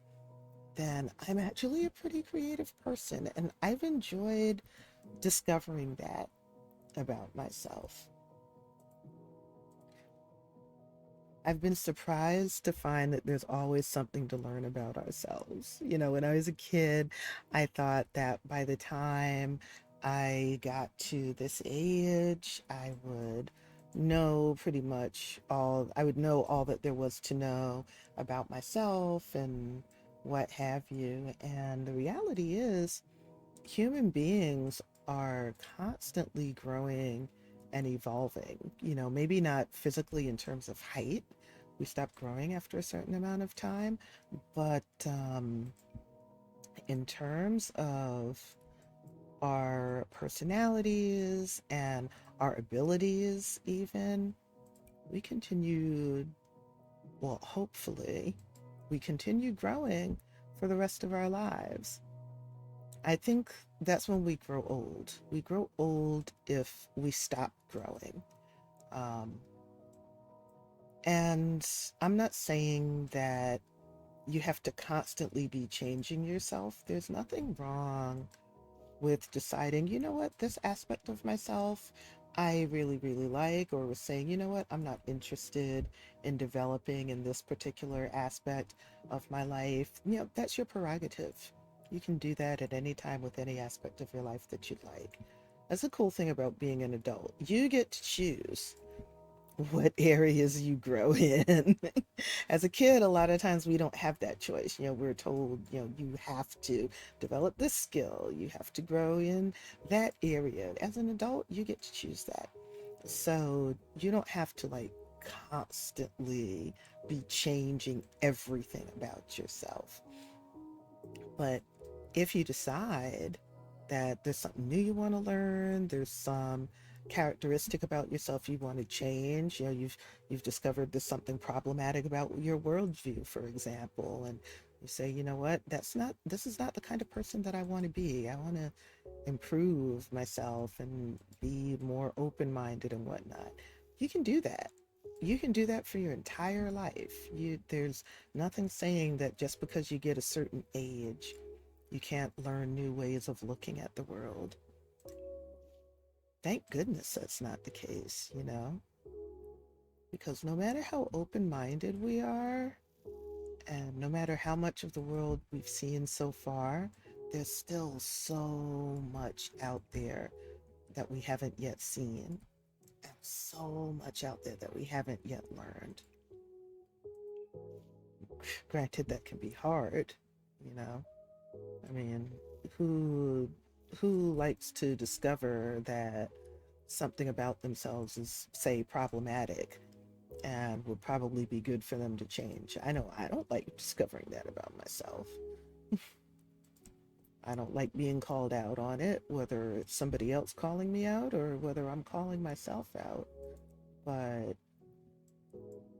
if I don't um, remain open to that and pay attention, that's when I become stagnant. And I don't want to be stagnant. I've really enjoyed um, just becoming who I am, deciding who I want to be and being that person. It's a lot of fun. At least for me, it's a lot of fun. What's not fun is, like if I feel like I'm being forced to change, maybe by circumstances or whatever. But even that too can be a blessing in disguise. For example, I was laid off from my most recent job in July. Now, I had already decided that at some point in time I wanted to do something else. The job that I was in, it had great benefits, wonderful work-life balance, and was exactly the kind of environment that I needed to be in to recover from what turned out to be some pretty traumatic experiences in the jobs that I had before that. So I was happy in that job for a very long time. actually, for 12 years. I was with that company. And at the beginning of last year, I had finally come to the realization that I was mostly healed from what I had gone through in my previous jobs, and I wanted to do more. I didn't know what. I didn't know how or when, but I knew I wanted to do more.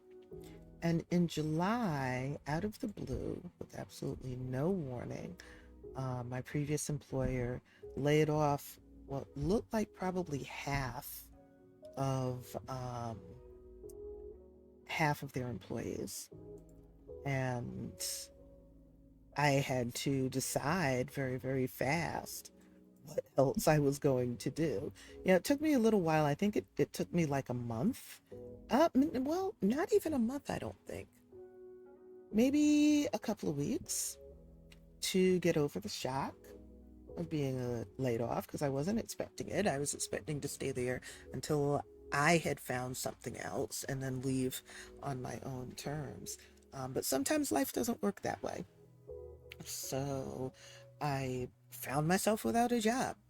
And I was looking for other jobs kind of half heartedly because, I need a job in order to survive in a capitalist economy. Um, and I started realizing that even in that position, I was being grossly underpaid. Because when I was looking at other jobs that were asking for the skills that I had, they were paying twice, three times what I had been making with that employer.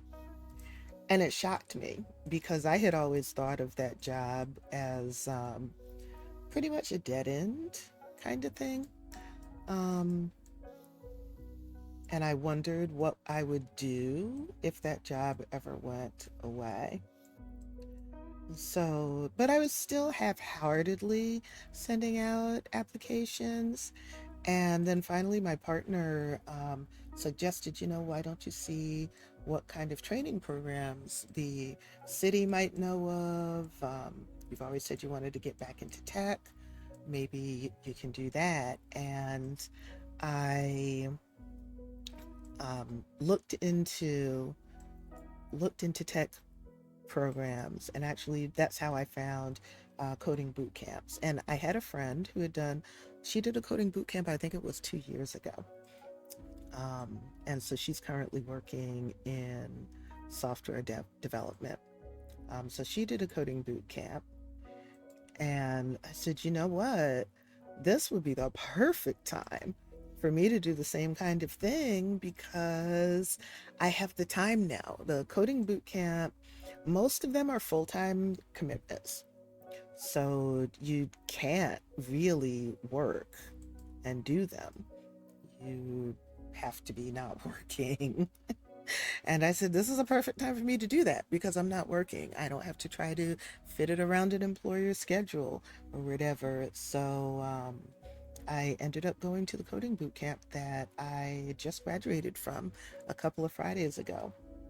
It was an amazing experience. It was um, fantastic to use my brain that way again, but even more importantly, to remember that I'm capable of using my brain in that way.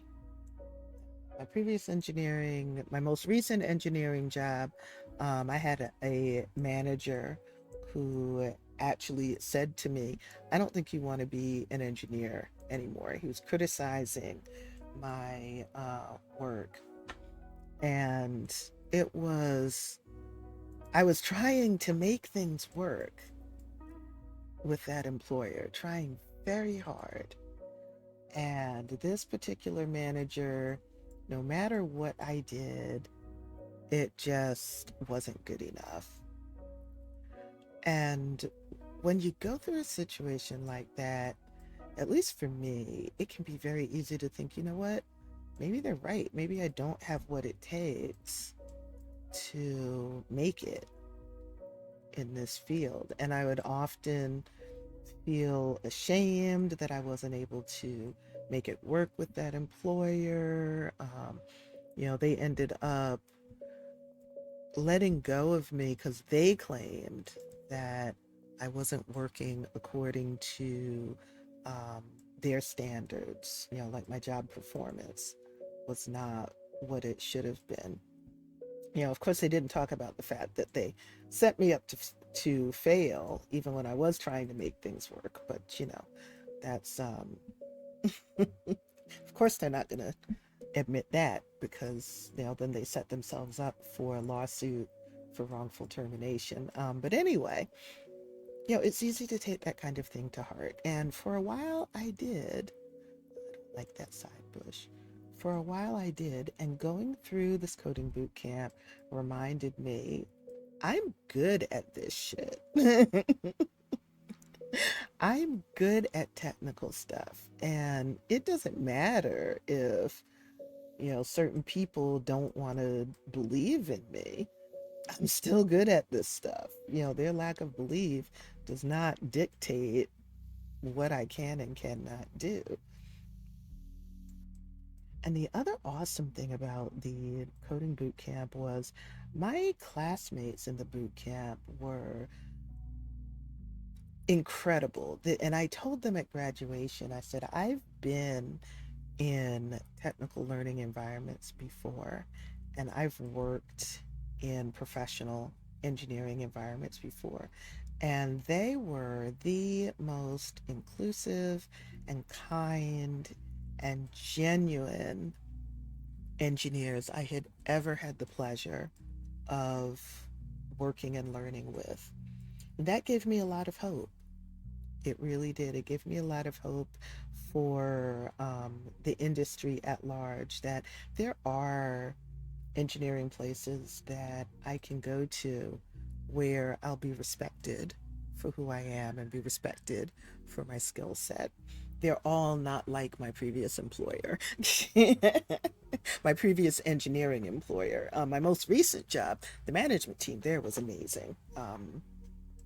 I really enjoyed working with the management team that was directly over me there, and also my coworkers. It's my previous engineering jobs I'm talking about, where after a while things got toxic.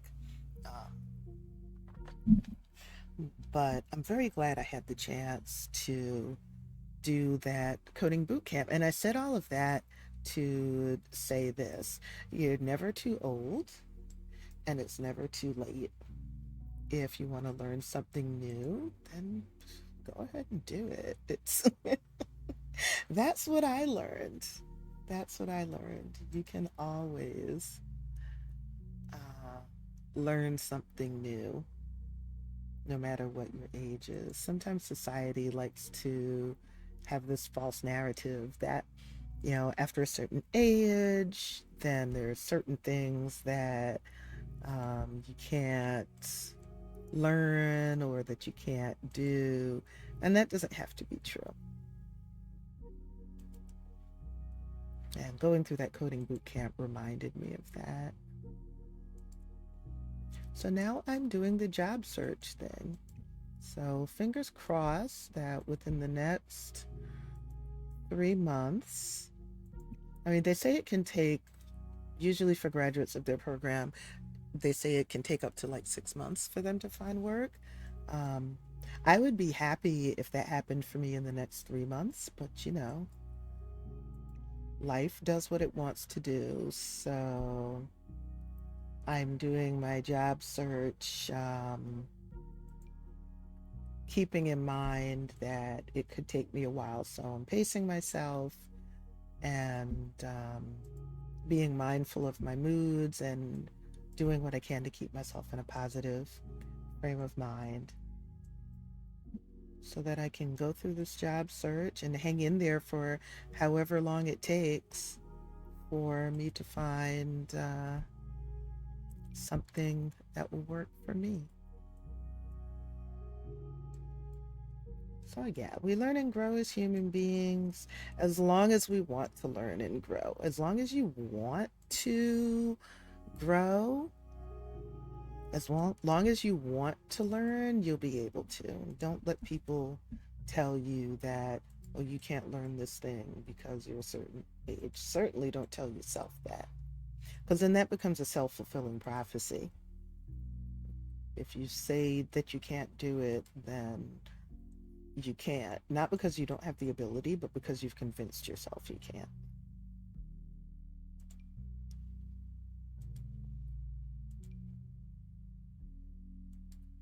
I have really, by making this building so close to the edge of the lot and putting a foundation there, I've really limited what I can put along the perimeter. Because usually I just like to stick a lot of these hedges, and they weren't working out so well because they were snapping up onto the foundation. So now I would like to put hedges around the outside of this fence, but you know what? I don't have to do that. And actually, I can put a big shady tree in that yard. Let me go ahead and save. Because I've put down a lot of little tiny plants, and child, if this game crashes, I will be very unhappy. Ooh, if the game crashed and I lost all that work, I would be very unhappy. Now, granted, the game could still crash in the process of saving, but you know what? I'm doing what I can. And it didn't, thank goodness. I'm doing what I can to avoid that horrible occurrence. Okay, so there's the short palm tree I could put in. There's also, see, it's not that one, it's the mesquite I was looking for. That the game said this one, it says it's good for, because it's drought tolerant. Actually, I could fit both of them, to be honest. Look at that.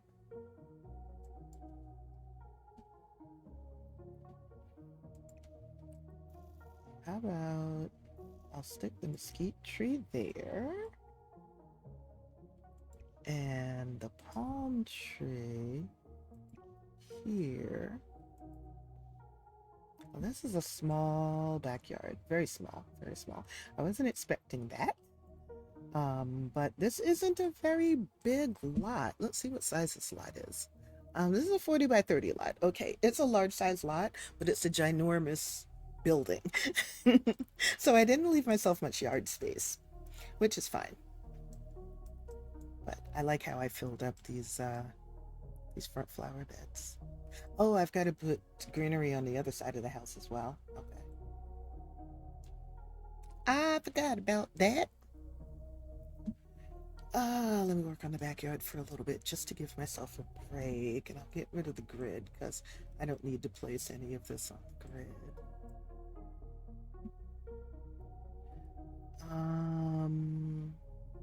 Let's see. I'm thinking I'd like this to kind of be a romantic yard, but I like the tree cover as well.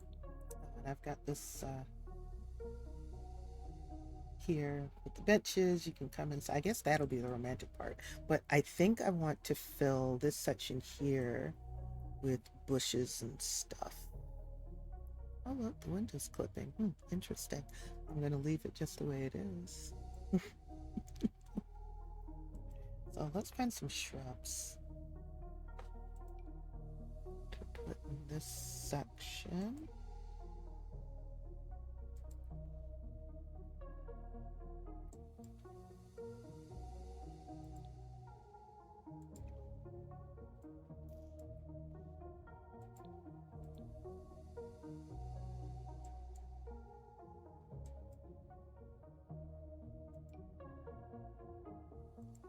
Since we have some, what are these, gumdrops? I think we have the gumdrops, the flowering gumdrops, wild gumdrop. Yeah, oh, these are smaller. Okay.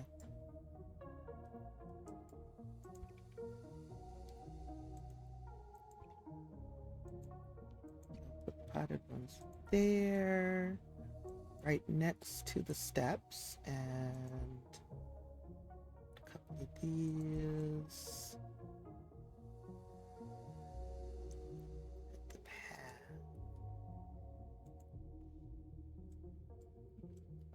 we put some more. This is going to take a little while, which is fine.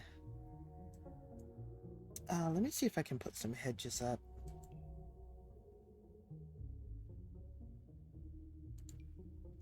Oh, yeah.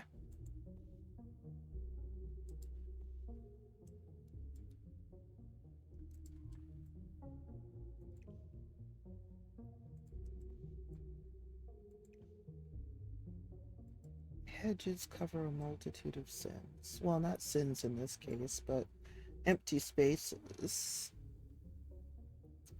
And I want ground cover. So nothing that would have to be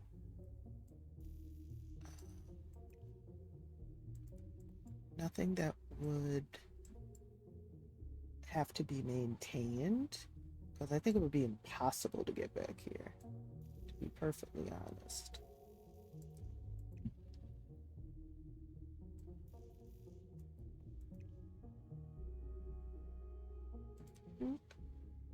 If they clip through the wall a little bit, that's fine. Because weeds do what weeds do, you know? I can size them down so they won't clip.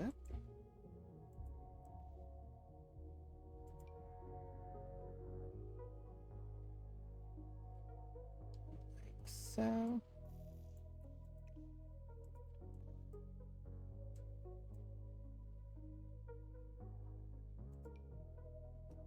I'm enjoying myself. Thank you so much for hanging out with me while I do this.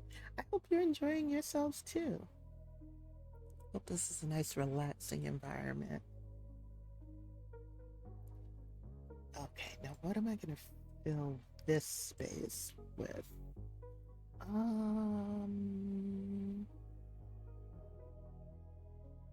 Actually, I can put another one of those.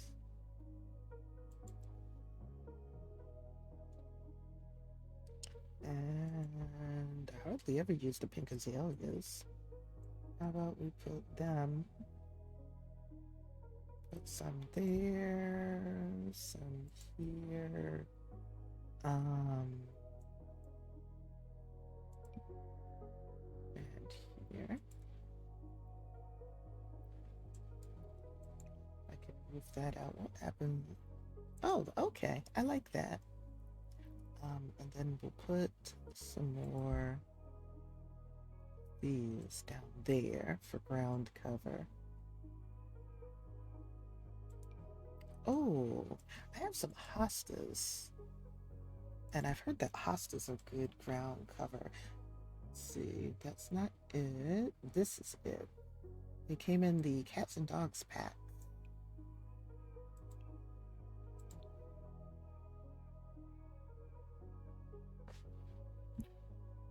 I have a friend who said that her parents have hostas in their yard and they make wonderful ground cover. Mm-hmm.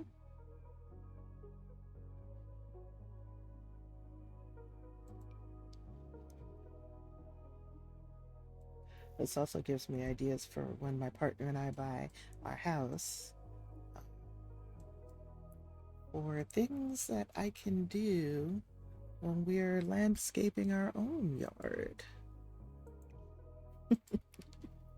The Sims is a good place to pretend, but also to practice different things for real life. Like style. I've got some style ideas from styling my Sims, not from looking at what the game puts them in, because Lord knows this game has no sense of personal style. They will put those Sims in anything and send them out into the street, and I'm constantly apologizing to them for what the game chose to do to them.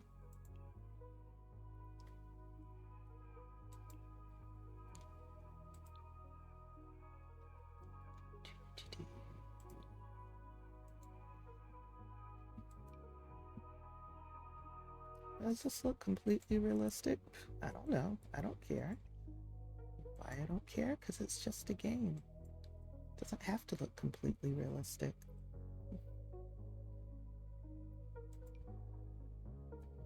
It's a way to have fun. I was telling a friend of mine the other day, encouraging them to have more fun in their life. They work very, very hard, which I think is great.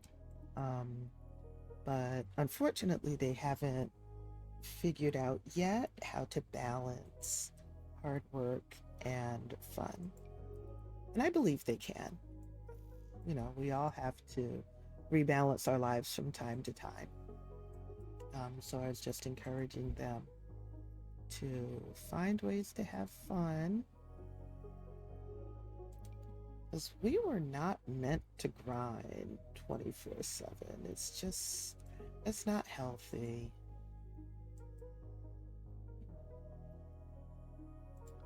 I mean, to put it mildly, it's not healthy.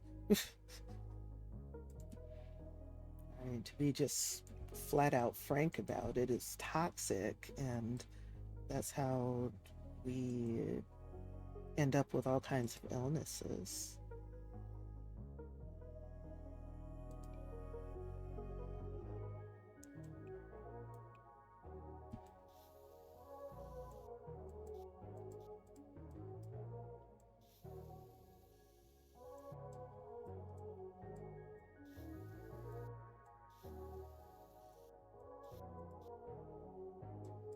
Nice. And then I'm going to fill that in with dirt places.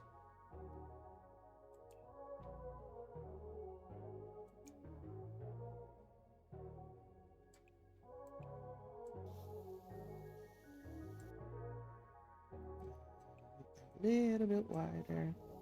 We can get the dirt right up to the edge of the pebbles.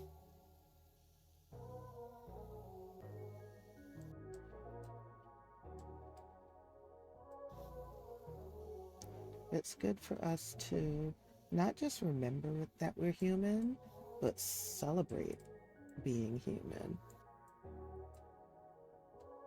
Like a lot of times, and I do this as well, a lot of times we tolerate, and that only barely, our humanity. So we get annoyed with ourselves when we get tired, or when we're sick, we're burnt out, which we become burnt out because we don't slow down when we're tired. But being human is a beautiful thing. I like how that turned out. Hmm. Being human is a beautiful thing. And rather than trying to work ourselves to death, or believe that it's a failure on our part that we're not willing to work ourselves to death, why don't we just let ourselves be human beings? That's why I cannot stand the phrase quiet quitting. And the reason I can't stand it is because it's not used for people who are actually quitting their jobs. It's used for people who are doing their jobs, nothing more, nothing less. And that is the worst possible phrase to use for people who have realized that they need to step back from um, being taken advantage of by their employers. Like there's nothing.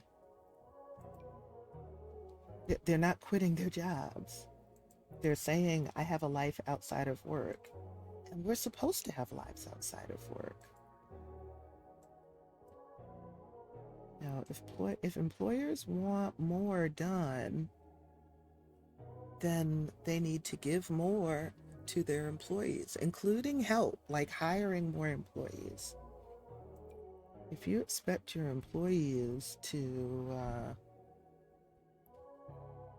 run themselves ragged and go above and beyond on a daily basis, your expectations are unrealistic.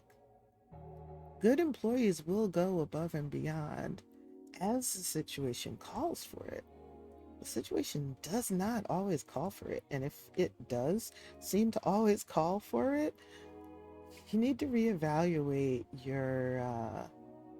the way your company operates, because something's not right. Something is imbalanced and toxic. Maybe you're not planning well enough ahead for the future or something. But it's not right to expect 150%, 200% from your employees all the time. 100% is doing what's in their job description. That's 100%. And too many employers have gotten greedy and they characterize doing what's in your job description as 50. And that's not how it works. Doing what's in your job description is giving 100%. And then on occasion, when there's a special project, when there's a business crisis that needs to be solved, then employees will give that 110, 150, 200% in order to solve the crisis. Employees want the business to be successful because they want to continue to get that paycheck and have their benefits and stuff. Your employees are not plotting to end your business or make your business go under, because that wouldn't benefit them. At the same time, adjust what being a good employee looks like to you.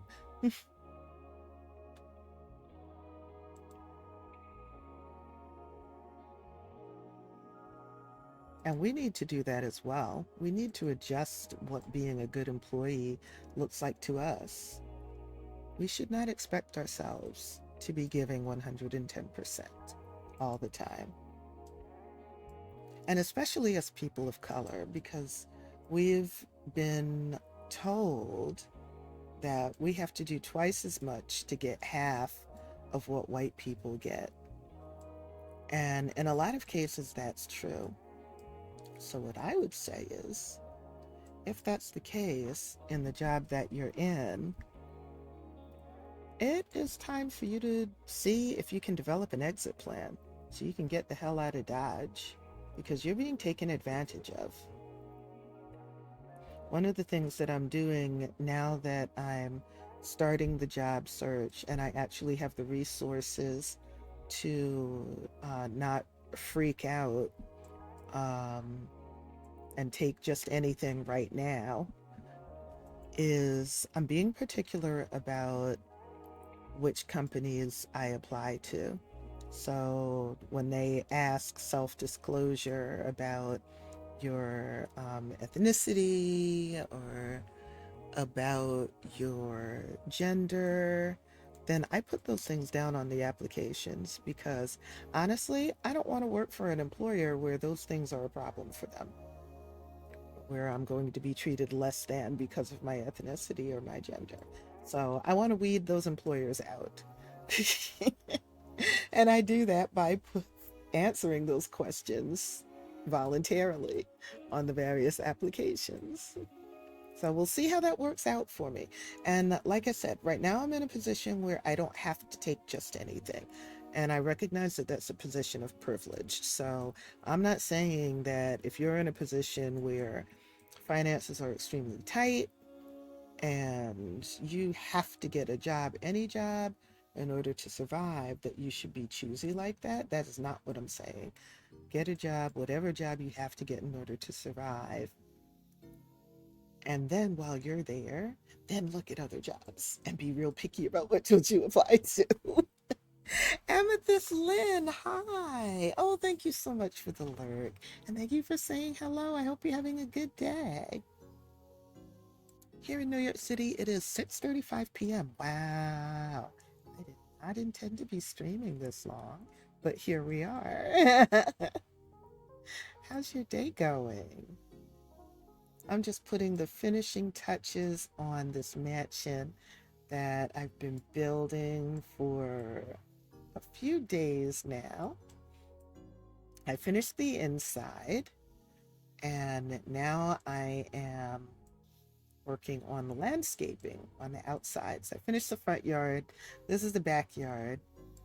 So I'm throwing down bushes and flowers and trees and all that stuff to fill up the space. It's been good, been cleaning up. Awesome.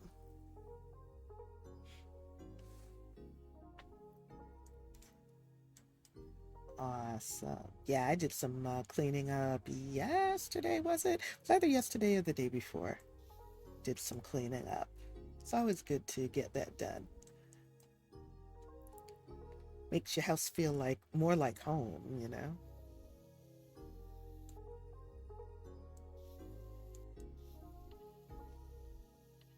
Have some terrain paint along here. And oh, I want to put some bushes there as well. I'm not going to put a grill because fires. And since I really wanted this backyard to be more like a manicured garden space, so that's what I'm working towards, rather than putting gardening pots and stuff like that. I could change that at some point, but for right now, I like things like this. Let me do a similar thing with the gumdrops over here that I did on the other side. Clarians, welcome very much. Thank you very much for the follow and welcome to Lotus Land. I hope you enjoyed your stay here. There is a 10-minute waiting period for followers to be able to use the chat, and that's to keep this as safe of a space as possible. So I'm sorry that you can't chat right away, but I hope you stick around anyway. And when you can, if you feel comfortable, you can introduce yourself. You don't have to feel obligated, though. As an introvert, I completely understand and support lurking. I lurk in a lot of people's streams myself. So please don't feel pressured, anyone, to participate in the chat. It's enough for me that you chose to hang out here. I'm honored. As Amtrak goes by my window. Yes. This is the second time that I've actually lived near train tracks. I lived, so I mentioned a moment or two ago that I live in New York City. And when I lived in Queens, right now I live in the Bronx. When I lived in Queens, I lived right next to train tracks. And ironically enough, when my partner and I moved to the Bronx, our apartment building is across the street from train tracks. So we get to hear Amtrak go by many, many times a day. I've gotten used to it. It doesn't keep me from sleeping and stuff. It just, sometimes people will comment on it. Like if I spent a lot of time on Zoom while I was in the coding boot camps, so I've gotten um, more aware of how the passing trains could interfere with people hearing me. So sometimes I would just tell them, hey, so sorry about the noise. I live near train tracks. If you can't hear me, let me know.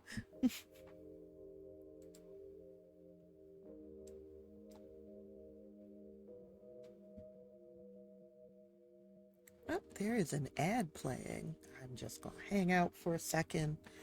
Oh, what's that? Water bottle. Hydrate. Hydrate, Lotus. All right, I see the ad is done. Cool.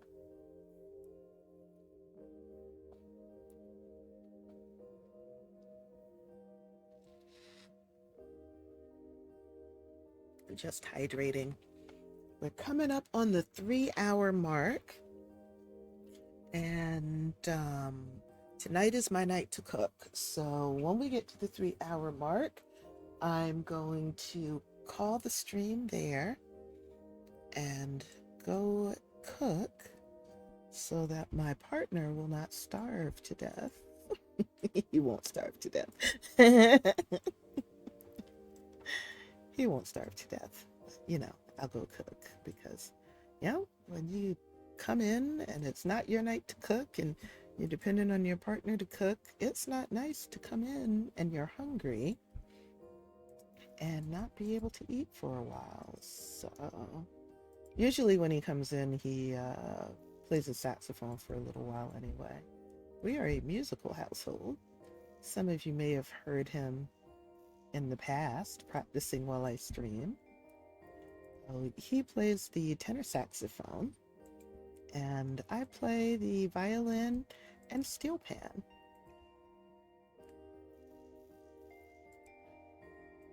Mostly the violin. I also have rung handbells in the past. I haven't done that in a while, but I am a sub for a local handbell choir. So when one of their ringers is going to be, say, out of town and they need someone to fill in, I'm one of the people they can call. I used to ring with them frequently, but I stopped so that I could focus on primarily on my violin, because violin is my first love. Ooh, Guide the Raid, Queen Lottie plays. Yes. Thank you very much for that, man. If I forget, please, please, please holler in the chat and let me know that you redeemed that. I'll do my best not to forget, though. I haven't raided her in a while. Actually, I don't know if I've ever raided her. I know I've lurked in her streams many times. But it'll be fun to raid her for a change.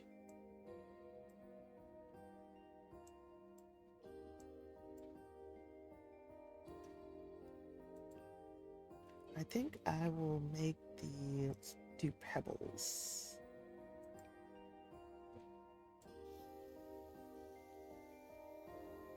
So that if someone wants to come walk out here and look at the plants, they can. They'll have a path.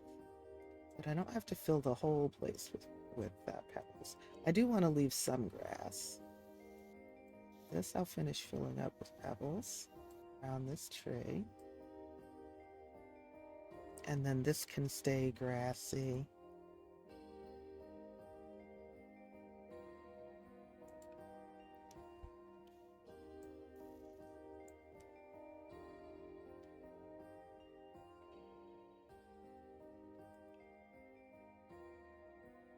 Okay, a little more terrain paint.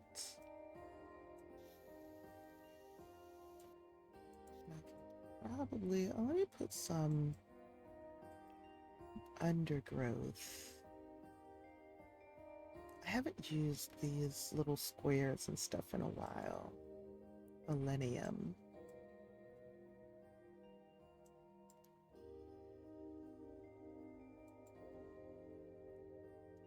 Where'd you go? Here.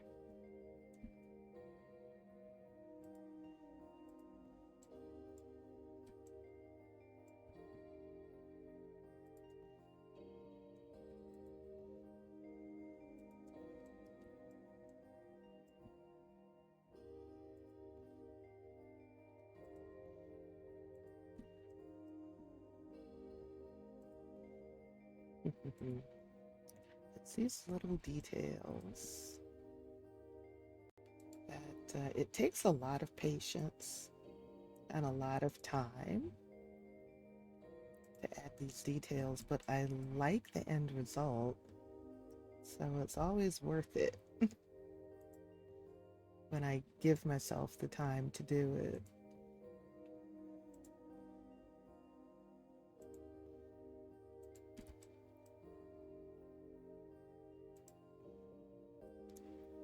And we'll do curved to finish it up there. Violin, yes, I play violin. I've played most of my life. And that is truly one of my happy places. I have a guitar, but I've not learned to play it yet. My violin teacher also wants to learn guitar. He had started picking it up for a while, and then, he's life. So, but he says that he wants to get back to it. So, yeah, it happens. We start picking up something, and then after a while, life is like, by the way, that time that you're spending on that hobby, I've got some other stuff you can do at that time.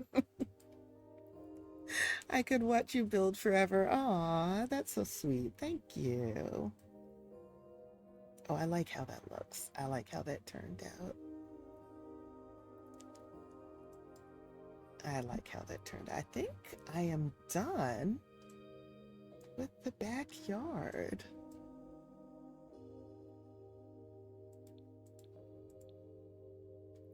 So this is my mansion's backyard. I'm calling this Rio Verde Mansion because I think the original name of this lot is Rio Verde. And there was already a very large, you could call it a mansion, on this lot, but I just added the word mansion at the end of it. Oh, I forgot the mailbox. We need a mailbox. Wait, let me save.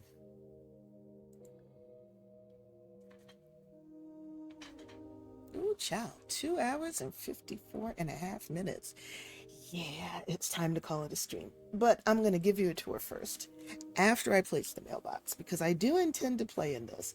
This will not be going on the gallery because it is full of CC. Even the landscaping has a lot of CC in it. So it won't be going up on the gallery, but I will make screenshots and post those up on my Simstagram and Twitter and on my Discord. So you can make sure to check me out on all of those places. I'll put those links now in the chat while I go find a mailbox. This is the most detailed. Yeah, this is the most detailed build I've ever done. It's not the largest. The largest was when I rebuilt Copperdale High from the ground up. And I made it just as big as the original. I need to make a smaller version of it because navigating it sometimes, especially because the game can be glitchy at times, navigating that large lot can be a pain in the butt. So maybe that'll be my next build, a small version of Copperdale High. Okay, what mailbox? Oh, we would need a fancy mailbox. So probably this one. Where would I put it though? You know what? We're gonna do the wall mailbox. The one that comes. Will this fit? The Snowy Escape one? Let's see. Oh yeah, it'll fit. Okay. Yeah, let's do the Snowy Escape mailbox. We'll put it right by the front door, right there, like so. And let's choose. Are those paw prints? Hang on. That is adorable. I've never looked at the other swatches of this mailbox. Wow, those are so cute. Oh my God. Okay, but we're not going to do that on this house. But I need to remember that there are adorable swatches. So when I make fun little builds, I can use those. Okay. Welcome to Rio Verde Mansion. Here in Oasis Springs. So this is the Oasis Spring neighborhood that has the Spanish and Mission style builds.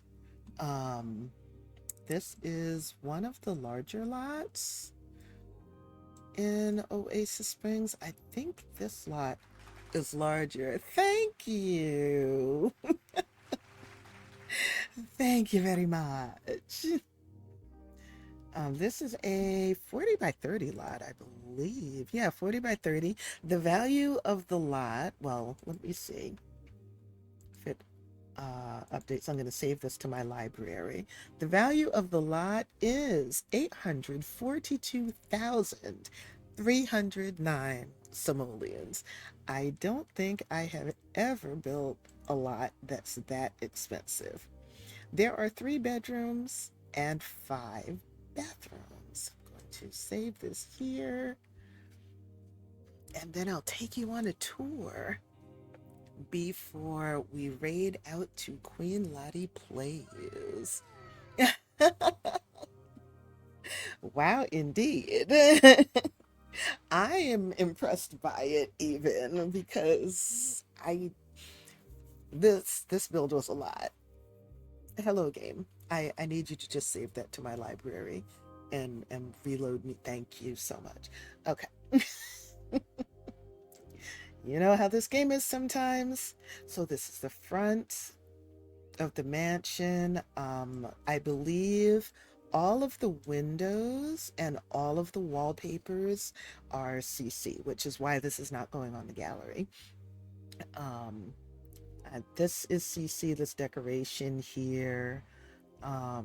These may also be CC, the trim between the first and second floor. So let's head on in. Oh, let me back up a bit. Go to tab mode. Okay. So when you come through the front door, I may need to change this because I'm noticing that the chandeliers are hanging pretty low. Now they're meant, I use tall wall height for the bottom floor. These chandeliers are meant for tall wall height, but you never know. Sometimes the game says, oh, it's okay, it's okay. And then when you actually go to play in it, then you're sometimes like, I can't get here, I can't get there. So, and I do intend to play in this save. So once I start playing in it, then I'll see if I have to replace like this grand chandelier here.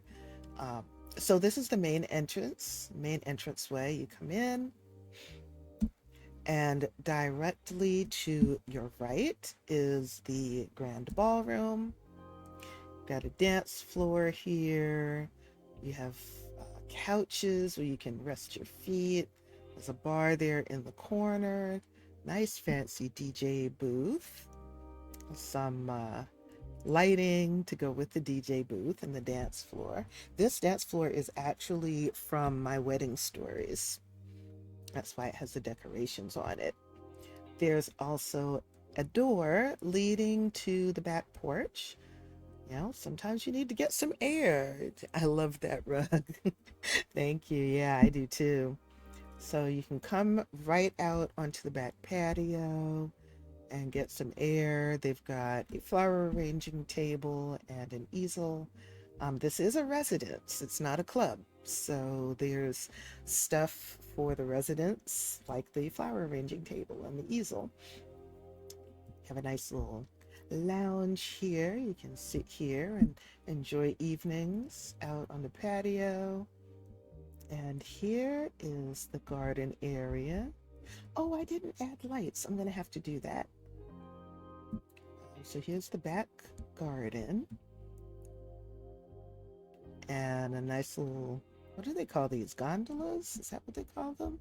I thought gondolas were the boats that go up and down the river in Italy. Nice little romantic spot. There are 3 benches in there. But while I'm thinking about it, let me come out of tab mode. Go into night mode. And well, I don't really need lighting here actually because the yard isn't that large. Maybe some lighting on the path, but see there's a light here Yeah, I think I'm fine. If I decide that I need it, I can always add it later. I can add that later. All right, so let me back up again, go back into tab mode, and let's head back inside. This is going to take a minute because in tab mode, things move very slowly. And we're going to go back into the ballroom, come out of it, and explore the rest of the ground floor. So I wanted to do like ridiculous opulence. That was the theme. I took my inspiration from pictures of castles, which is why you see a lot of marble and the rooms are very large. So through these open pocket doors to the left of the entrance is the formal sitting room. Again, we've got the chandeliers. There's a grand piano, a bar here by the door, got a fireplace, comfortable sofas. There's a TV on the table there.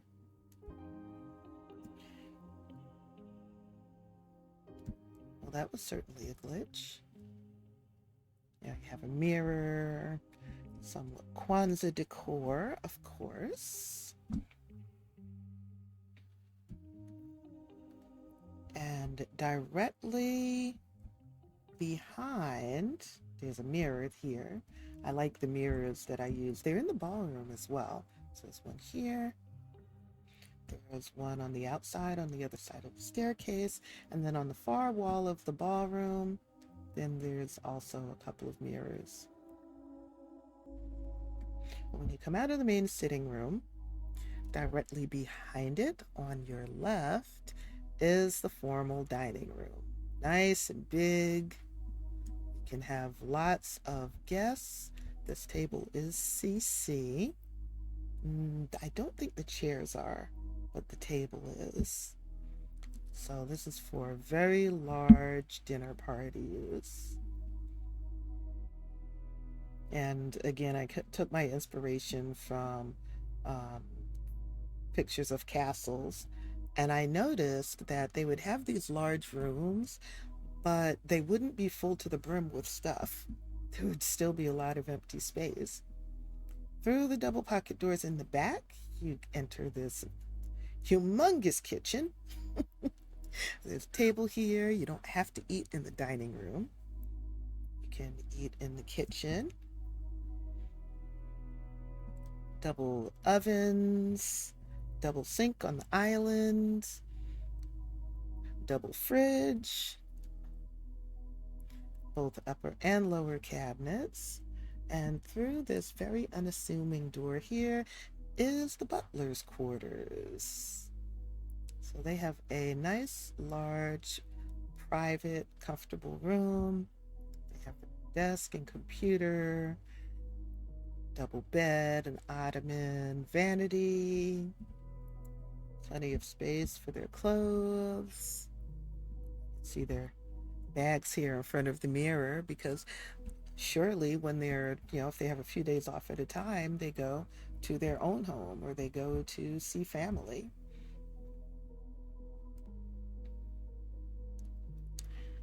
All right, so now we're going to go back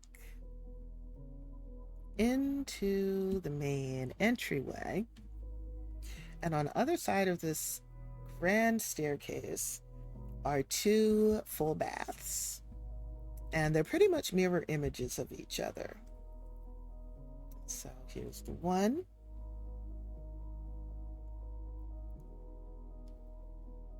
Double vanities, marble countertops, and behind the screen is a bathtub.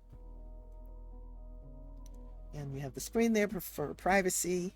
So you've got your towels, a bathrobe. And when you back out of that bathroom, If you go to the other side of this very impressive marble staircase, there's another bathroom, which is exactly the same. Like I said, mirrored images of each other. Same kind of thing.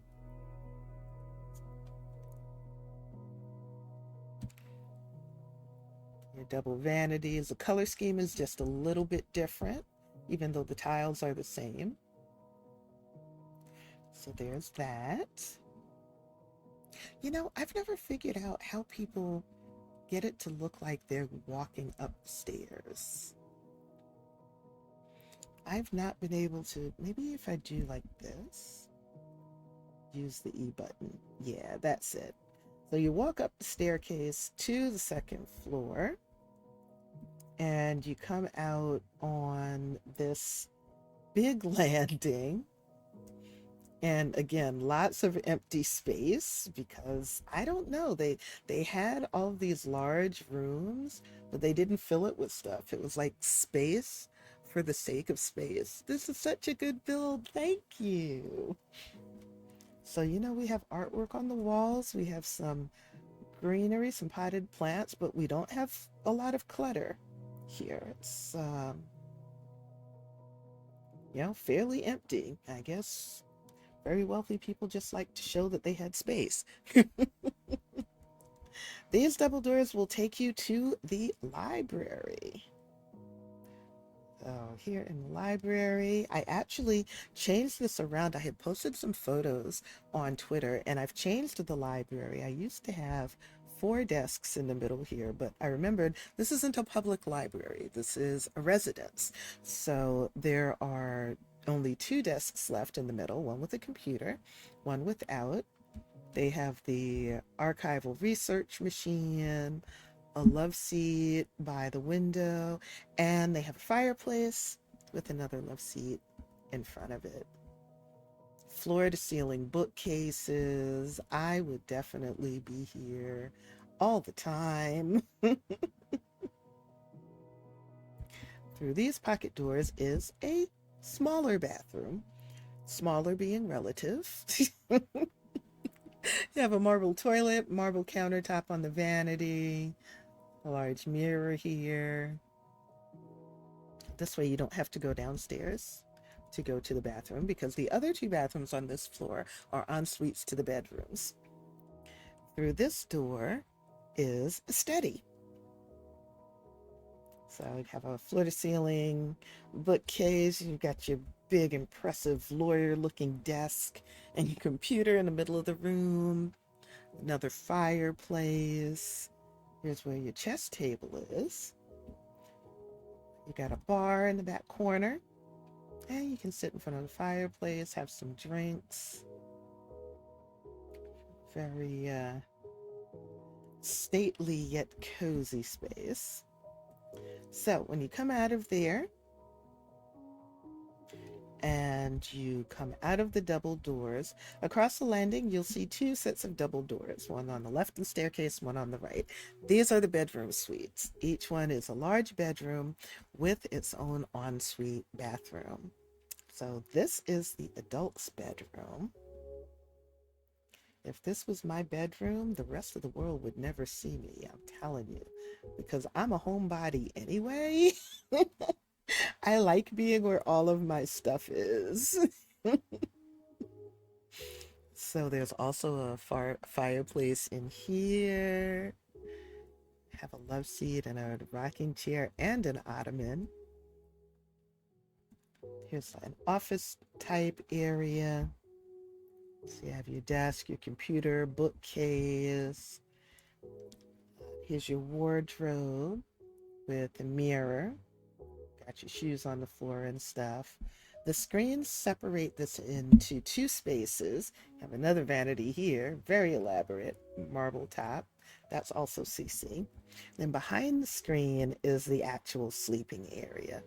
So that's when you have your large bed. Oops. Vanity table for dressing.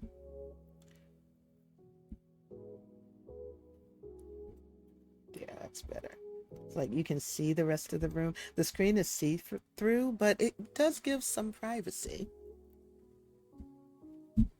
And I absolutely love the lamps. Yeah, this build was an opportunity for me to really go through my CC and discover a lot of things that I didn't realize I have, because I collect a lot of CC and I didn't know I had these lamps, but I love them. I'm going to have to use them more often. Then through this pocket door is the ensuite bath. I gotta say, I outdid myself with this. You got your clawfoot tub sitting up on a platform, double platform, so you have to take 2 steps up to get to the tub. Double vanities. You have a screen there right by the door to give you some privacy because the shower is there in the corner. And there's a little dressing area between the shower and the screen. Make sure that we have some reading material next to the toilet. We want this to be a comfortable place. So this is, oops, looking up at the ceiling. This is the main bedroom. Then we can go across the hall and see there's so much space in here. We've got a yoga mat and a punching bag. Some tapestries hanging up. So then when we go across the hall, directly across the hall is the child's room. This is one very lucky kid. Their room is set up similar to their parents' room, where you have your sitting/play area. Out here, there's a fireplace. They have a little TV. Have their little play tent, a couple of bookcases, you know, just everything a child would need. They have their violin in the corner. See some puzzles and board games. They also have their own little vanity where they can do their hair and their clothing here in the closet. And then behind the screen is their sleeping area. So got some clutter on the floor, a huge 4-poster bed, a little love seat there to match the blue. The blue is the accent color in here. And they also have their own ensuite bath, which is set up just like their parents' bathroom, just with a different color scheme. So the color scheme in here is blue with some purple accents on the towels. Again, you have the double vanities. And you can see behind the screen, there's a dressing area and gives you some privacy for the shower. And that is your tour.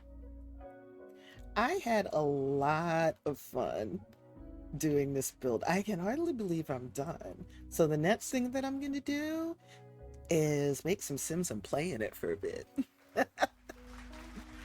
Oh, thank you, Lynn. Thank you. I know. Aren't those floors amazing? You mean the ones in the bathroom? I'm pretty sure those tiles are CC. Let me check. Oh, perfect timing. My partner just came in from work. Greek style tiles. Yep, these are CC by Assuria. Yes. So this is my build, probably my most ambitious build to date, and I'm really happy with how it came out. Oh my goodness. It is time for me to get up and stretch and go in the kitchen and cook because it's my night to cook. And I do not want to leave my partner starving. Also, I'm hungry. So let me put my raid command here in the chat. Here in Lotus Land, it doesn't matter whether you are a viewer who's not following, though I hope you would follow, whether you're a follower or whether you're a subscriber, we are one big happy family. So whenever we raid someone, we all use the same raid message. So if you would, copy that raid message. Thank you for being here, Lynn. I really had a lot of fun hanging out with you all and just being nice and chill and laid back. And instead of fighting with Sims, wanting to do everything but what you tell them to do, just finishing out this build. I really wanted to get this build done today so I could play with it, and I'm glad I was able to. Okay, let's see if Queen Lottie Plays is still live. She is. Alrighty. So, Amethyst Lynn has redeemed the guide, the raid. So, we are going to go and raid Queen Lottie Plays. Make sure you copy that raid message so that you can paste it. She is playing Overwatch 2. I don't think I have ever watched Overwatch 2, so I'm going to take a look at what that game is like. Thank you very much again for hanging out with me while I stream, and I will see you next time. Let's go show some love to Queen Lottie Plays.